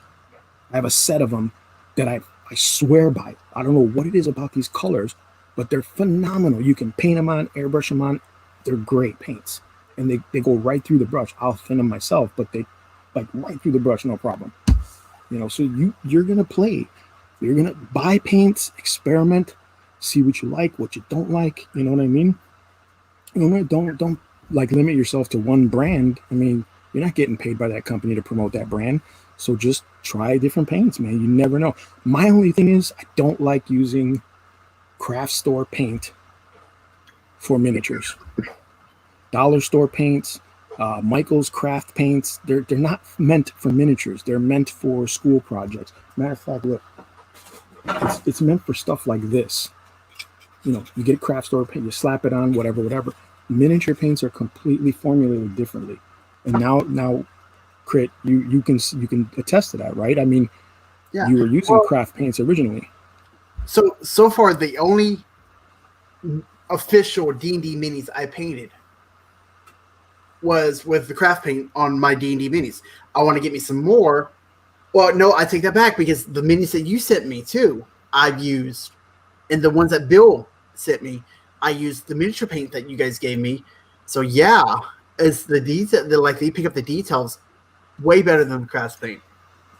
I have a bag of Warhammer Fantasy Orcs somewhere. I'm gonna look and see if I still have it. And it's literally like someone came to the club and they were like, here, I want to donate these miniatures. And it was literally a bag of like fantasy orcs in bits and pieces. They were archers, they were just regular orcs, you know what I'm saying? Let me see if I have some, and I'm gonna send you some so you can just practice painting. You know what I'm saying? Like just send it back to you too? No, that's no, because I'm not gonna use them. Use them for Frostgrave. Using what? For Frostgrave. No, there's no orcs in Frostgrave. There's no mouses in Frostgrave, but yet somebody created made a Minnie Mouse Mickey for a wizard. Yes, yes, I could make. You're right. You're absolutely right. I could make an orc shaman, apprentice, and make it because you're right. But trust me, I'll send you a couple if I can find them. I'll send you a couple, and you go to town. All right. You know what I'm saying? And you can use them in your D&D game because they're fantasy orcs. So, you know. Let's see. MPS. What does that mean? Paint. That's the paint. That's MPS? The Reaper paint. Yes. MPS. Yes. Okay. I've also used Partha paints. Some of those were really good too. Let's see. Cujo says, I need a set of premium brushes. Mine are getting wore out. What do you recommend? You talking like top dollar brushes? I would get some sable brushes, sable hair. You can't go wrong with those, you know. But here's the thing, man. Aside from the dollar store brushes, like those plastic ones that have the plastic bristles, I'm just talking regular hair brushes. You should be able to make them last. If you take care of them properly, you know, you clean them properly. The biggest thing with paintbrushes that people make the mistake of, right? And this is a proof right here. This is perfect proof. Zoom in, Crit. I got a paintbrush that looks like that. It's a little layout. So this was in a bag for like $5, right? And I got a shit ton of them. They're great. This is like a 25-year-old brush. I've used it for dry brushing, inking, things like that. I've even used it for gluing sand down the base. Okay. The biggest mistake people make is they let the paint get into the ferrules here. When you get paint on your brush to paint, you should only be putting paint on the very edge of the brush. Here, this really light area here is where the paint should be. If the paint starts getting in here, Zero, you there? Goes out. It'll destroy it. This was a pointed chisel brush, but eventually, because of my abuse of it, you can see there's like 1,000 colors in there. I'm sorry, there's like 1,000 colors in there. The ferrules are completely like clogged with paint. So now I use it as a dry brush. I mean, look, this whole thing comes apart. It just falls apart. But it's like the perfect dry brush for me right now. But the trick is cleaning this brush properly and making sure you have a really good, every time you paint, you put paint on your brush, you should take it and spin it to get your nice thin point, you know. And that's like a pen. It's just like a pen. See, I was watching videos and stuff, and this one guy says you could just take like a 5-cent brush, use it. As long as you take care of it, you can paint good with it. Sure, but they will eventually fall apart because the hairs, they're not glued together. Oh, dude, Cujo, there's a line of brushes. It's gonna blow your mind. They're called Ichiban Samurai brushes. Look them up. phenomenal. Just I can't. I backed the Kickstarter on these brushes, and they are the best brushes I own. Aside, you know what I'm saying? Like, Are they expensive? they were like, I want to say the Kickstarter was $100, and I got 5 brushes. Like, $20 a brush. I mean, it was actually for the 4 brushes, but the 5th one was free. Like, you know what I'm saying? And it's a brush with a silicone tip. Like it doesn't have hair. It's just a silicone tip. They use it as a striping brush to put stripes on miniatures, like, you know, military striping and stuff. Really cool brush. Really, probably the best brushes I own. Like I said, or because I don't buy sable hair, I don't buy, you know, like that level of brush. But if you really wanted to go far, those are the brushes to get. But you need to buy that mineral spirits. You need to get that wax soap to clean the brushes properly. There's just a lot of work involved, you know. What was it? I also seen a video that if you want to bring some of your old brushes back to life, you can use like a hair paste, a brand of hair paste. About mustache wax too. Like it'll pull the bristles tight. It's hair. If it's a real brush, it's hair. And before you go to paint with it, you just wash it off and you're set. It's horsehair, but it's hair. Yeah. You know? So I mean, yeah. Paint to Life says, "Yep, I just use craft paint to prime my XPS foam." Kevin says, "Airbrush paints are great. They have a high pigment count density. Same way with mini paints." Yes. More coverage, but I think that's the downside of army painter paints. They use too much medium, not enough pigment. Yes, that's why every time you use army painter, you have to shake those some bitches, like every freaking time, because they separate immediately. It's like these new GW paints, like these 2 new contrasts I got.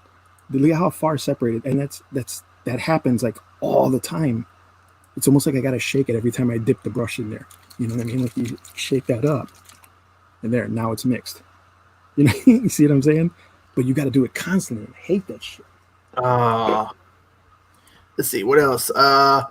Kevin says there's an $8 set. That's great. I'll send you the link, Cujo. So on the brushes. Cujo says mine are old as hell. Just need a few really nice brushes. I have brand new dry brush, which is already. By the way, the Ichiban brushes are real quick. The Ichibans only come in like a few sizes, like 00, 000, 10-0, and then you know what I'm saying. So they're not. I don't think they have dry brushes. I don't know for sure, but last I checked, they didn't have. So, dude, those makeup brushes I picked up are freaking great as a dry brush. Yeah, if you're doing scenery, I used it. It's pretty good. I used it on one of my minis. I thought it was great. What people do is they get those applicator brushes, and then they cut them so that they're a little shorter, and those are good for miniatures. You know. Okay. Yeah. Let's see. Paint to Life. Really cheap brushes don't spring. Is no bueno. Kevin says, I use Winshear Newton Series 7 Sable brushes when I can find them, but I'm trying this cheap new set.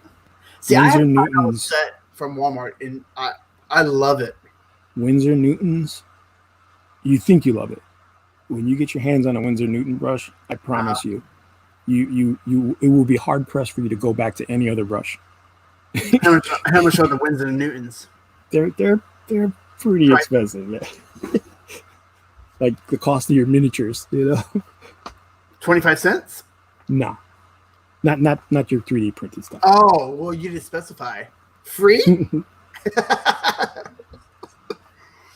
Oh. And I'm gonna look it up real quick. Let's see here. Yeah. Let's see. Yeah, one brush. The Series 7 watercolor brush is 17, like almost $20 for one brush. So I mean, you're paying a lot for these brushes, you know, but they're phenomenal. They're $17 for a set on Amazon. For a set of what? Winsor Newton Series Winsor 7. Newtons? Yeah. Click on that. It might be like. Oh, watercolor brushes. Mm-hmm. $14.55 for Sable brushes, pointed size 1 to. Wow, Yeah. 70. Wow. Okay. Mm-hmm. They're good brushes though. They're really good brushes. I mean, like if you take care of them, they'll last you a long time. Games Workshop brushes aren't terrible either. They're not the best, but they're pretty decent. Army Painter's got some pretty good ones too. I actually have one from Army Painter called the Psycho. I kid you not, it's like 2 hairs. It's tiny. What? Yeah. And the brush is actually called the Psycho. It's like I was we were at the Star Wars convention, and they had a table set up where the kids could paint the little TIE fighters from the Star Wars space game. So my son wanted to paint one. So I sat down with him, and the guy's like, okay, we're gonna do the points on the laser guns. I was like, all right. So he handed me this brush, and I was like, what in the blue hell is this? He's like, yeah, that's the Psycho, man. Try it out. I was like, oh my God. I was going to take it. I was going to take it from him. I was like, I'll just order one. They're pretty cool. See if I can find it. Wow. Let's see here. Also, Paint to Life says, just grab some SS mixing balls from Army Painter for my contrast paint / metallics. Now, can you use stainless steel ball bearings if they're small enough?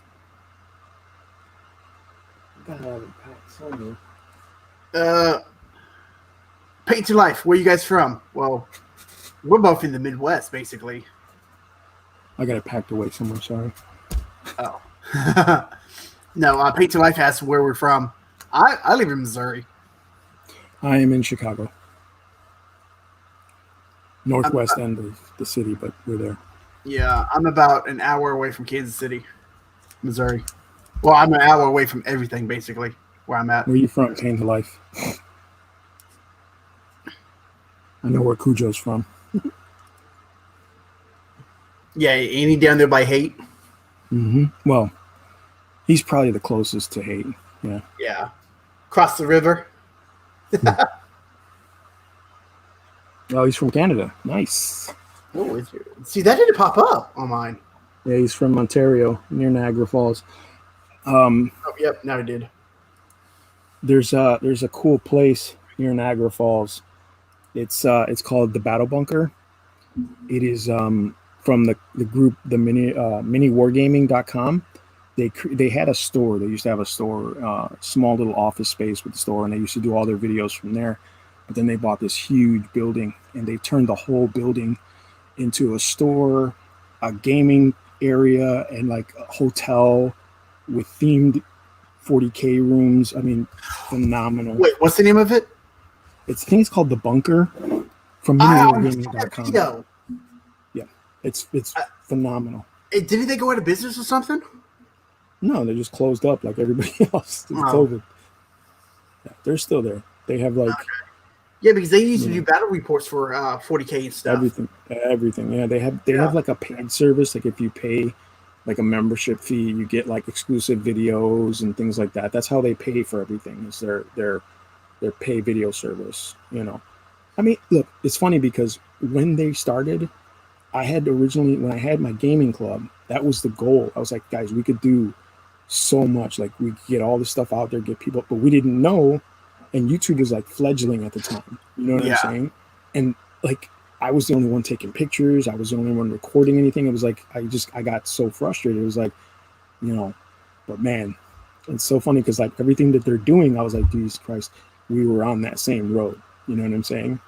So I really admire those guys for what they did. Kevin says you need a size 2, size 1, 0, 00 if you're fancy. Yeah, fancy. Yep, he's right. Yeah. And get some chisel brushes too, so you could do some dry brushing. Let's see. Paint to Life says no. Closed for COVID. Max Aggression Gaming. Is that? Yeah, that's right. Because the storefront is owned by a separate dude, or they let another dude rent out that area for the store, and that's what it's called, Max Aggression Gaming. But they have they started this whole campaign thing where like if you went to stay at the hotel in the rooms upstairs, you were part of like a live campaign, and they had like adventures, like scenarios. They're even building like what are those rooms called where you got escape rooms? They're building escape rooms in the dungeon area. So it's a really cool.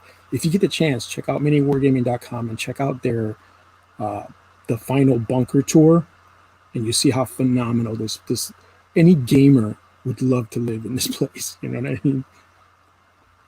At least that's what I think. and it's right there near Niagara Falls. Dude, there's an old army base in Kansas that some guy bought, and he's selling space for like $1 million to $3 million for like for the apocalypse or whatever. Yeah, shelters. Yeah. Yep. And I'm like, Jiminy Christmas. I'm like, just imagine if you take an old missile silo. Because around here, around where I'm at, they caved in. No shit. Wait. Paint to Life. You were there today for real? That is so awesome, dude. That's small world. What did they say? Funny enough, I was there today picking up some new turf from a place. Also, they're open, huh?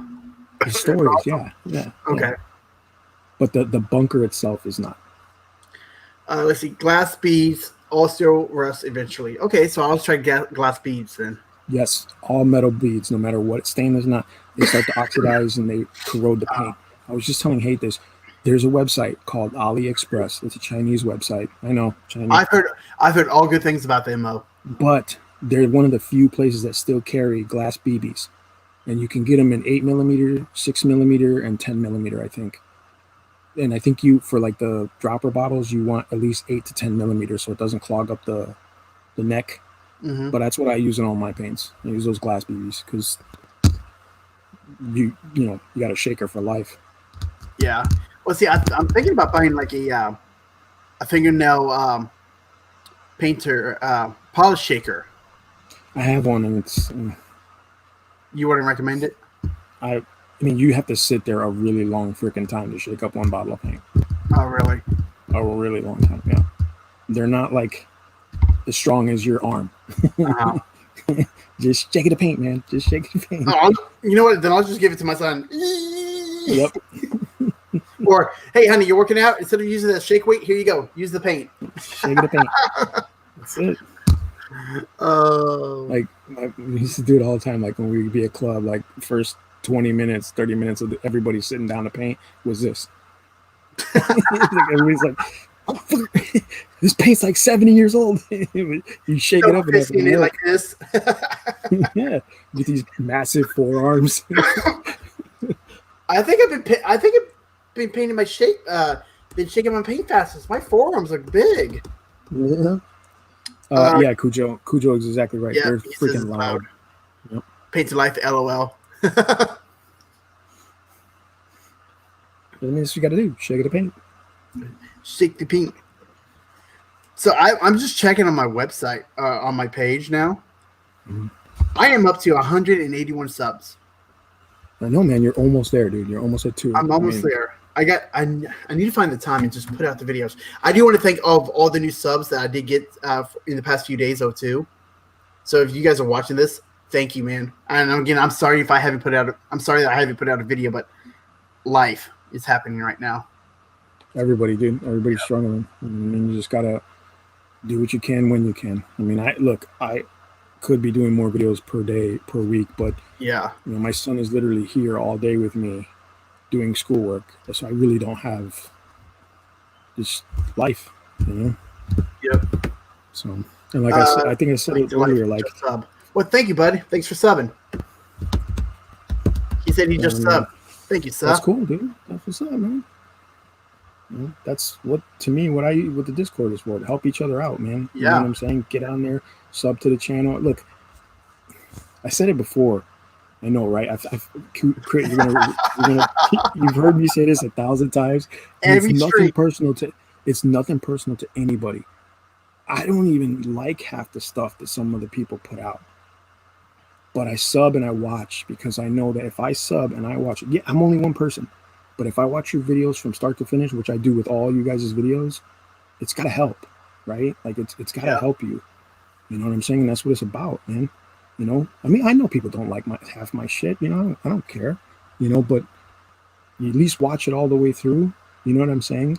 You don't got to give me a thumbs up, just whatever. And even if I comment on your videos, that helps too. That helps your algorithm. Yeah, it does. YouTube is like, okay, these guys are getting traffic somehow, some way. So, they know. So, yeah, I'm like, that's just one of my favorite videos of yours is when you was doing like your little review of the Batmobile. Well, everybody likes that one. I don't know why. Dude, it's Like, Batman. what about that I love video? Batman. I guess. But I've done 3 so far. I've done 3 Batmobiles. Like, Mhm. I don't, you know what I mean? Like, This I one was still the have, 66 one. yeah, I still have one more. I got one more still in storage. I got to get out and do the video of. The Tumblr. Yeah. Come on. Oh. Yeah, the only one I didn't get was the one from Batman Forever because I'm just not a fan of that car Dude, at all. Like, did you ever watch Batman Beyond? Mhm. Michael Keaton signed up to play Bruce Wayne in the live action Batman Beyond for HBO Max. He's also going to be in a cameo in one of the other Batmans. I can't remember which one. It's like one of the DC multiverse. I thought it was The that's gonna come Flash. out. No, it might be. No, it's a DC multiverse thing. They're doing it into the movies too. That's the plan, and I think Keaton was signed up to do his Batman version in one of those. I don't know. Don't quote me. I don't know, but it's like Michael Keaton is like next That's to my Kevin favorite. Conroy is my favorite. I'm Kevin Conroy not. and I'm not a fan of him. I'm not a fan of his performance in there. I know people are gonna hate me, but I'm not. I'm actually not a fan of a lot of the Batman performances. Mhm. The cars is what gets me, and his car was to me the best. Like, I love the 66 because I grew up with it, but that Batmobile from '89, that, like, to me, when you close your eyes, that's the quintessential Batmobile. You know, that's just me. The animated series Batmobile I thought was nice for when I was growing up. Well, you know that fun fact, Excuse me. Tim Burton produced the animated series. He helped produce the animated series. So when they designed the car, they tried to design it like the Tim Burton car, but they wanted it to be more Art Deco. So they made it, very straight. They stretched out. But yeah, it's a very similar car. Dude, it's just I don't know. He's my favorite Batman. Mark Hamill is my favorite Joker. Yeah. Yeah. I mean, voice wise, yeah. Yeah, I also like voice wise. I also like what's his name? The guy who does the animated series voice. That's Kevin Conroy. Kevin Conroy. That's it. Yeah, he's my favorite. He's my favorite Batman. Mm-hmm. And like I said, Mark Hamill. Like I was talking to somebody at work, and they was like, "Yeah," they was watching The Flash, and they go, "Hey, that's Mark Hamill." I'm like, "Yeah, he's reprising his role of the Trickster from the 1990s version of The Flash." They're like, no, he was the Trickster. Yes, he is. Just like the Jay Garrett Flash, or Barry's dad from there was the original Flash from the 90s. Yeah. And they started arguing with me about it. I'm like, oh, and so you're telling me that Mark Hamill wasn't even the Joker then? He goes, nope. Mark Hamill would never play the Joker.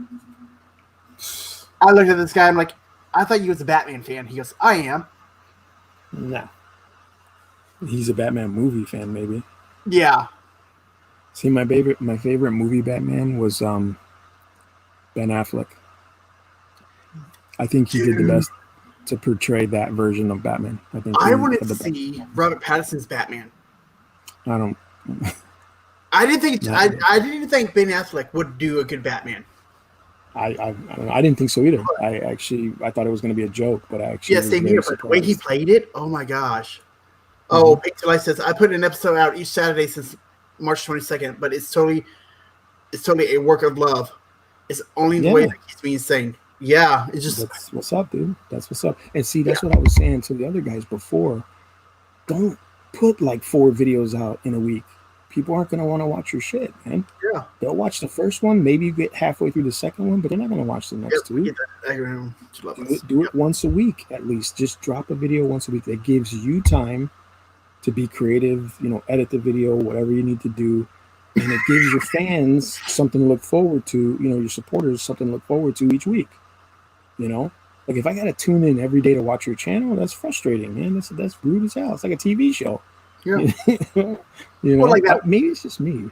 Like that one day I filmed like 4 videos in one day and set them up in I was set for that month. Cujo killed me one time. You think he put like 3 videos out in a row? I know. I watched all 3 of them, but I was like, damn, Cujo. What are you doing, man? What are you doing? I'm like, Cujo, come on. Give me some suspense. Save it for next week. Come on, Cujo. But he's been slacking, bro. What the fuck, Cujo? We've Where the all rest have. of these videos at? We've all have. You know, working. Because what I figured out, a lot of us are essential employees in this Discord. So yeah, and being an essential employee right now kind of really sucks. I'm not an essential employee. I want to be, but not right now. Doc says it's too early to go back to the workforce. I hate that.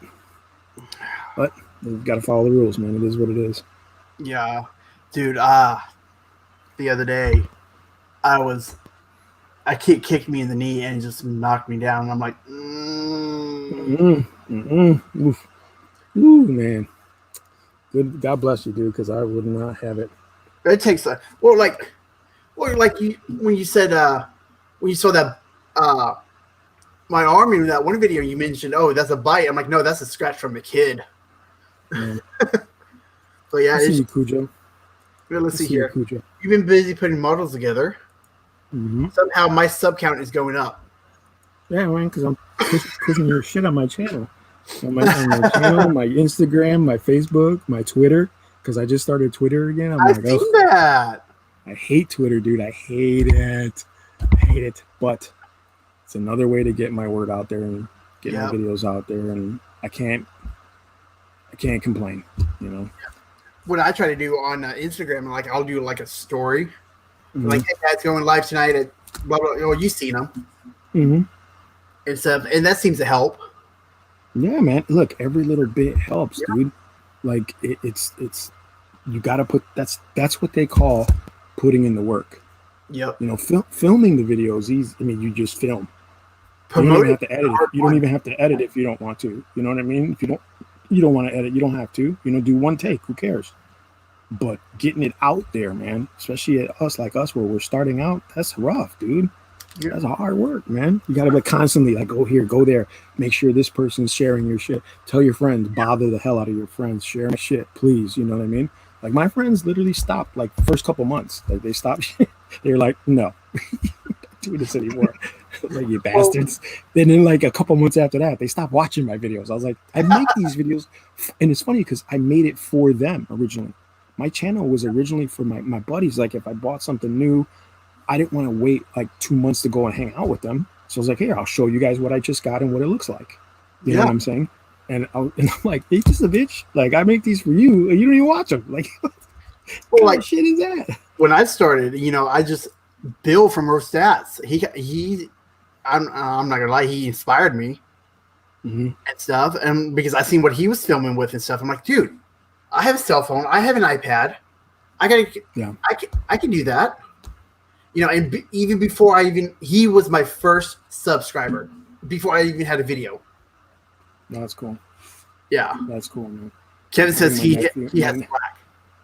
My nephew was my first subscriber. Yep. Kevin says what now? Kevin says he have Slack. Cujo says Kevin's a slacker. Co-cracker. 40-inch rims on the Impala.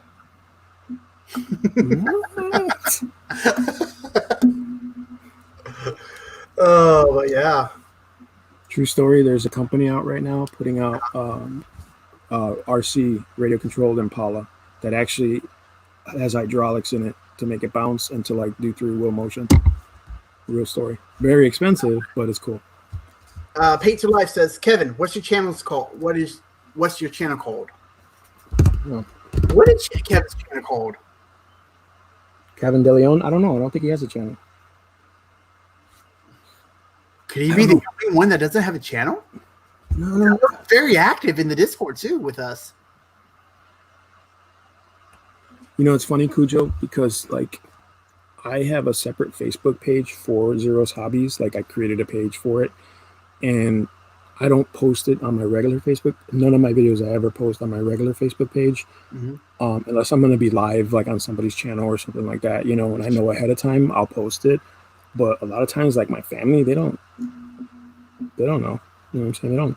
My mother, nobody. They don't watch my shit. You know, I've even done videos where I talked about my mom, and like my history and all this other stuff, and I don't watch it. I mean, it is what it is, you know. I did a video with my daughter. Did you? Yeah, that My Little Pony opening. Yes, I remember that. That she had a blast with it. I'm thinking about doing more with her. Kevin said, "At least you have family." Damn, Kevin, why you got to turn it that way? I'm sorry you don't have any family, little homeless boy. We still love you. I'm gonna give you a hug. We still love you. Oh, Still love you, bro.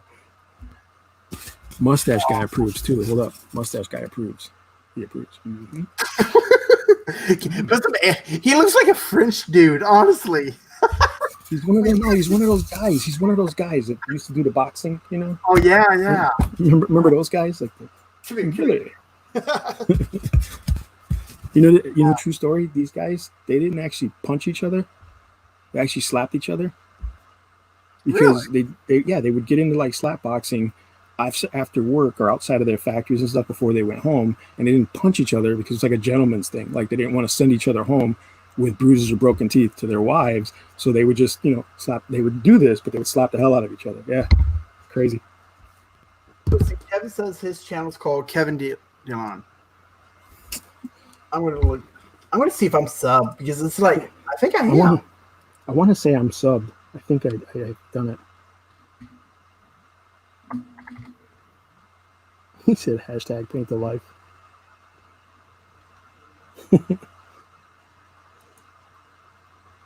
Kevin Lillian. Is he up there? You got him, Crit? I'm thinking. I don't think this is him. Hang on.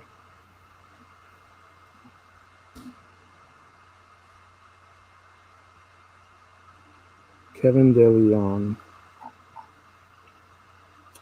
Yeah, I looked this up before. This is not you.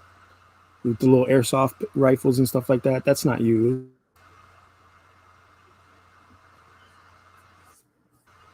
He spells his name the same way you do. Maybe it is you. I don't know. Okay, Dylan. Electric dirt bike riding. No, it's not him. No. All right. Well, you know what, Kevin? Put your link in the description below. Yeah. Look us up with the link.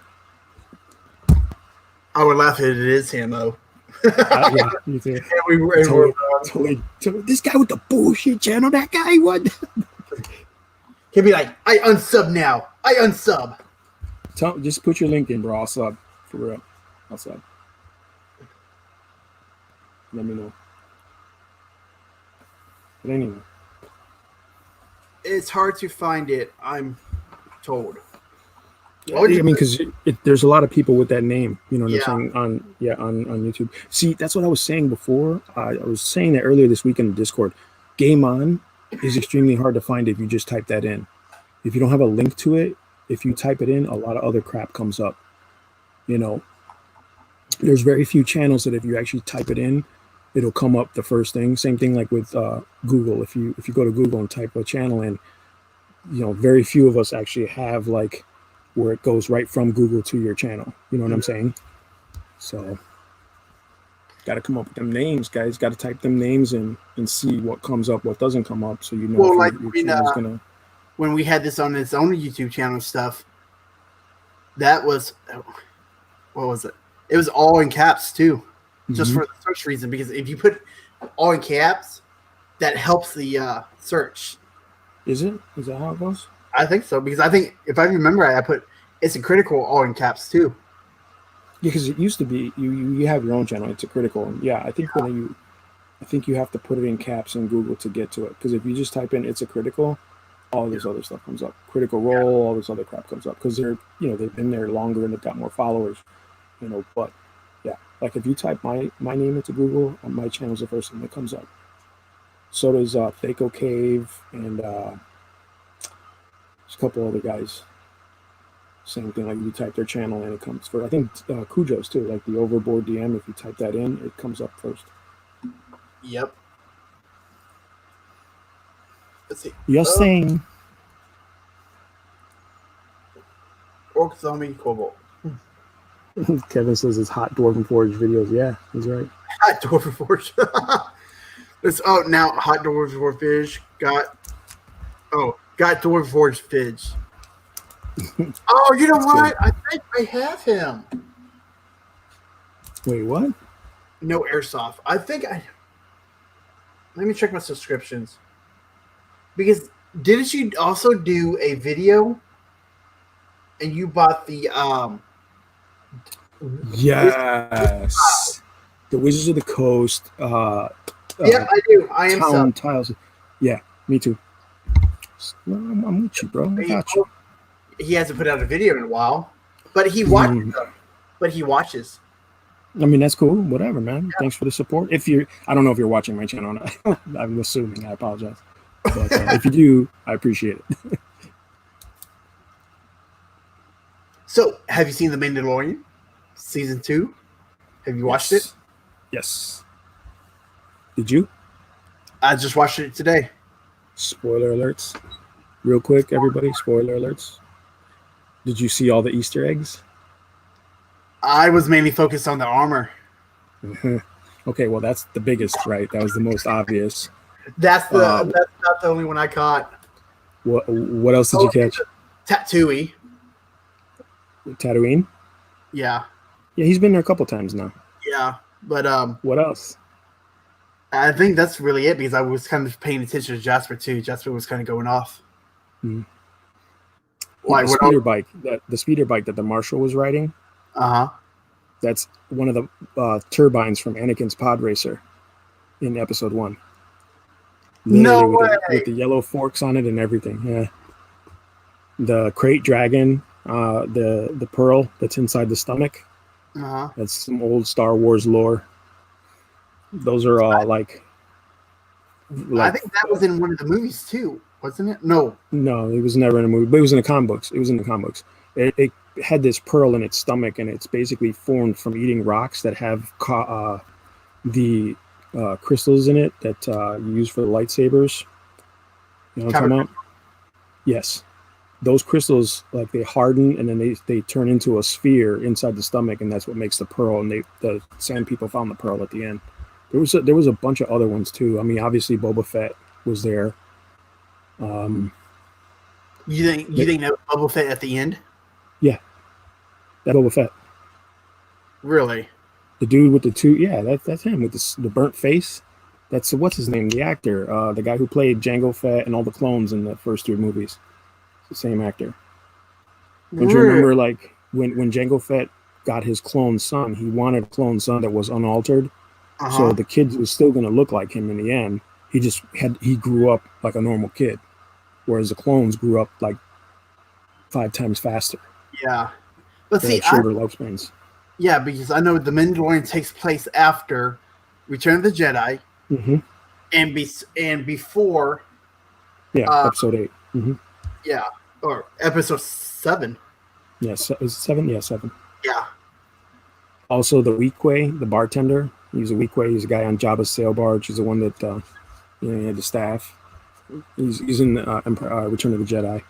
John Leguizamo was in it. Yeah. He was the guy with the one eye that he hung upside down. I was like, oh. And then, yeah, if you start the episode, that whole wall sequence is nothing but Easter eggs. It's got 3PO, clone troopers, Darth Vader, Darth Maul. There's a bunch of like graffiti drawings of all these characters on the walls and stuff. And he used a vibro knife. The Mandalorian had a vibro knife in this one, so that's a comic book thing. I like it when his little missiles on his arm came out before he shot him, and the Baby Yoda went like, zoom.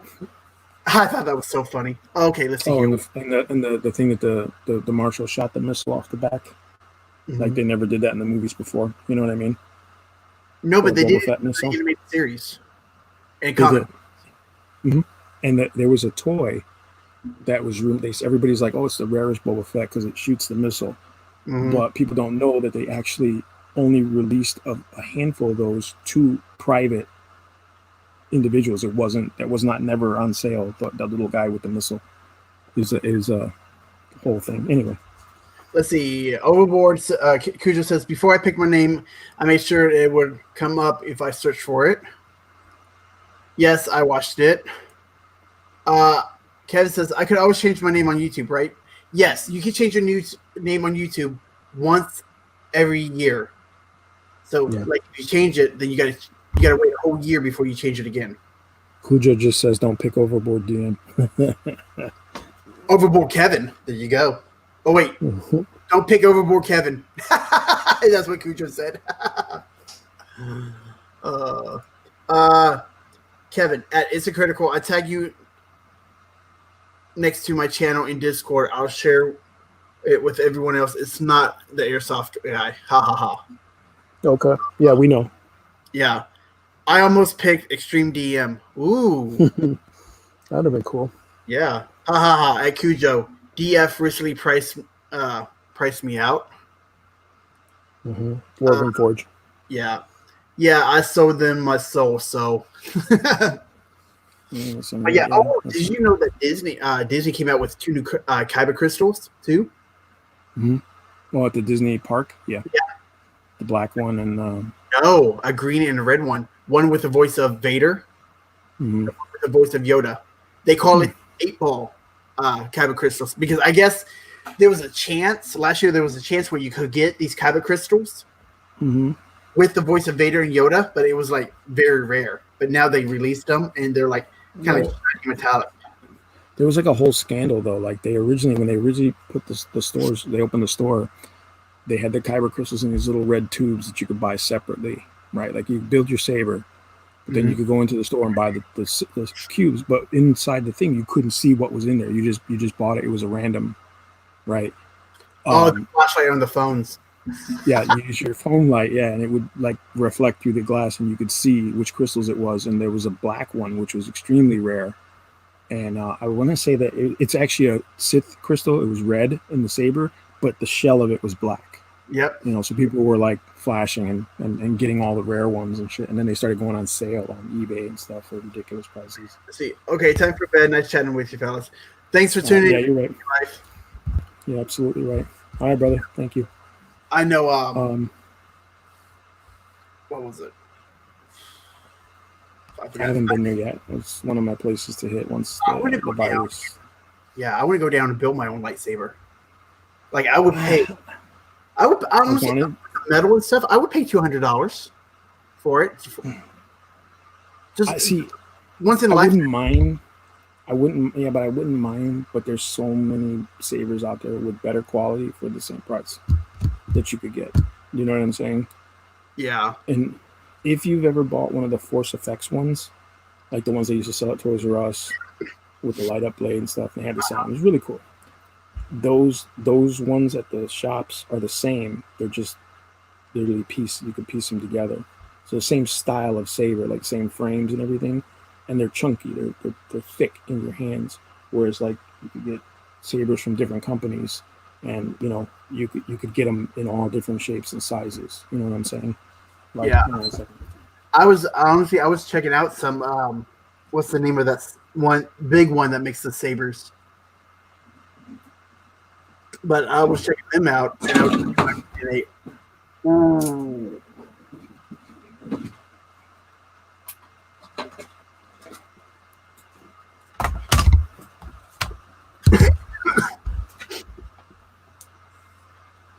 This is my custom saber forge. Here, solo. Episode 1, Obi-Wan Kenobi. So, question: what's the name of that one saber company that makes? I can't think of it. This is from Saber Forge. This is from Saber Forge. Then there's Ultra Saber. Yep, I was thinking of Ultra Saber. That's nice. Then there's Vader's Vault. They make really high-end sabers. But this one I can duel with this one if I want to. I can impact, so it's not gonna get ruined. It's got the weathering on there. My buddy did custom. So you can add the blade to it? Yeah, you just pop off the cap. This is a blade plug. You pop that out, a little screw, and then you just drop the blade in. Oh, nice. Mm-hmm. What color? This one's purple. Mace It's my Windu. favorite. It's my favorite color. So you must have been freaked out when you saw Windu's saber. I knew he in the movie. I knew he was going to have it because I saw the interview and he had asked for the purple saber, and Because like Lucas Well, was he would if he had a purple one. say what? He told him Lucas that he would only do it if he could pick his own lightsaber color. Well, no, he originally he was already on set when he asked them because they were like because in the first movie he didn't have any color and it wasn't the same saber. He actually had a throw in. And in the second movie was when they knew he was going to draw the lightsaber and use it. So he was on set and he asked George if it could be purple. And George was like, well, the good guys only have blue and green. And he was like, yeah, but can I get purple? He was like, I don't know. We'll have to see. And then in the movie, they put the purple one in for him, you know. So I thought that was pretty cool. You know what I mean? According to lore, he created his wolf head style. That's the Witcher right there. A wolf head saber holder. Yeah, he did. He's got the seventh saber form, which like delves into the dark side as well as light. So pretty cool. Yeah. My buddy Joe from Joe Weinberg did this. He the same guy who printed out the 3D Yoda head did this for me. Oh, okay. Mm-hmm. That's nice. Is that POA or ABS? It's plastic, yeah. So yeah, probably POA. Yeah, it's pretty cool. He sent me a second one that I'm gonna sand and paint, so I can get a different, because this is marble. It's like a marble color. Yeah. The other one's black, so I'm gonna paint the other one. I was gonna say when you sand it, it'll heat up and it'll melt. Really? Yep. Definitely if it's POA. Well, then just gotta be careful then. What some people do, they take like some filler and stuff, put on there, then sand it, or like prime it, then sand it. Yeah, like auto body primer. Yeah. Yeah. Yep. I got you. But it's actually midnight now. Ooh, that'll make a nice hat. Yeah, it is. All right, man. Yep. Time It's to midnight, guys. I do want to thank you stopping by, everybody. Thanks for stopping by, joining us. Absolutely. Zero, you got anything coming up next week? No. Well, no. Yeah. I'm out. I'm done. I have no more videos, but I have some. I just got to film the rest and then edit and get them out there. So bear with me. A couple weeks, they'll be out there again. And I will try to get some more videos out as soon as everything slows down. But I will try to keep the live stream going. So. All right, man. All right, guys. Well, Thanks. I appreciate you guys. Yep, absolutely. All right, cool. Crit. I'll talk to you on the Discord. All right. And yeah, feel free to join us on the Tabletop Engineers Discord. I'm going to have the link in the description after this video. So if you're watching the rerun of this, it's going to be in there. Awesome. All right, man. Remember, guys, if you roll 20, it's a critical. I got to get that in. You know that. Later. Later, guys.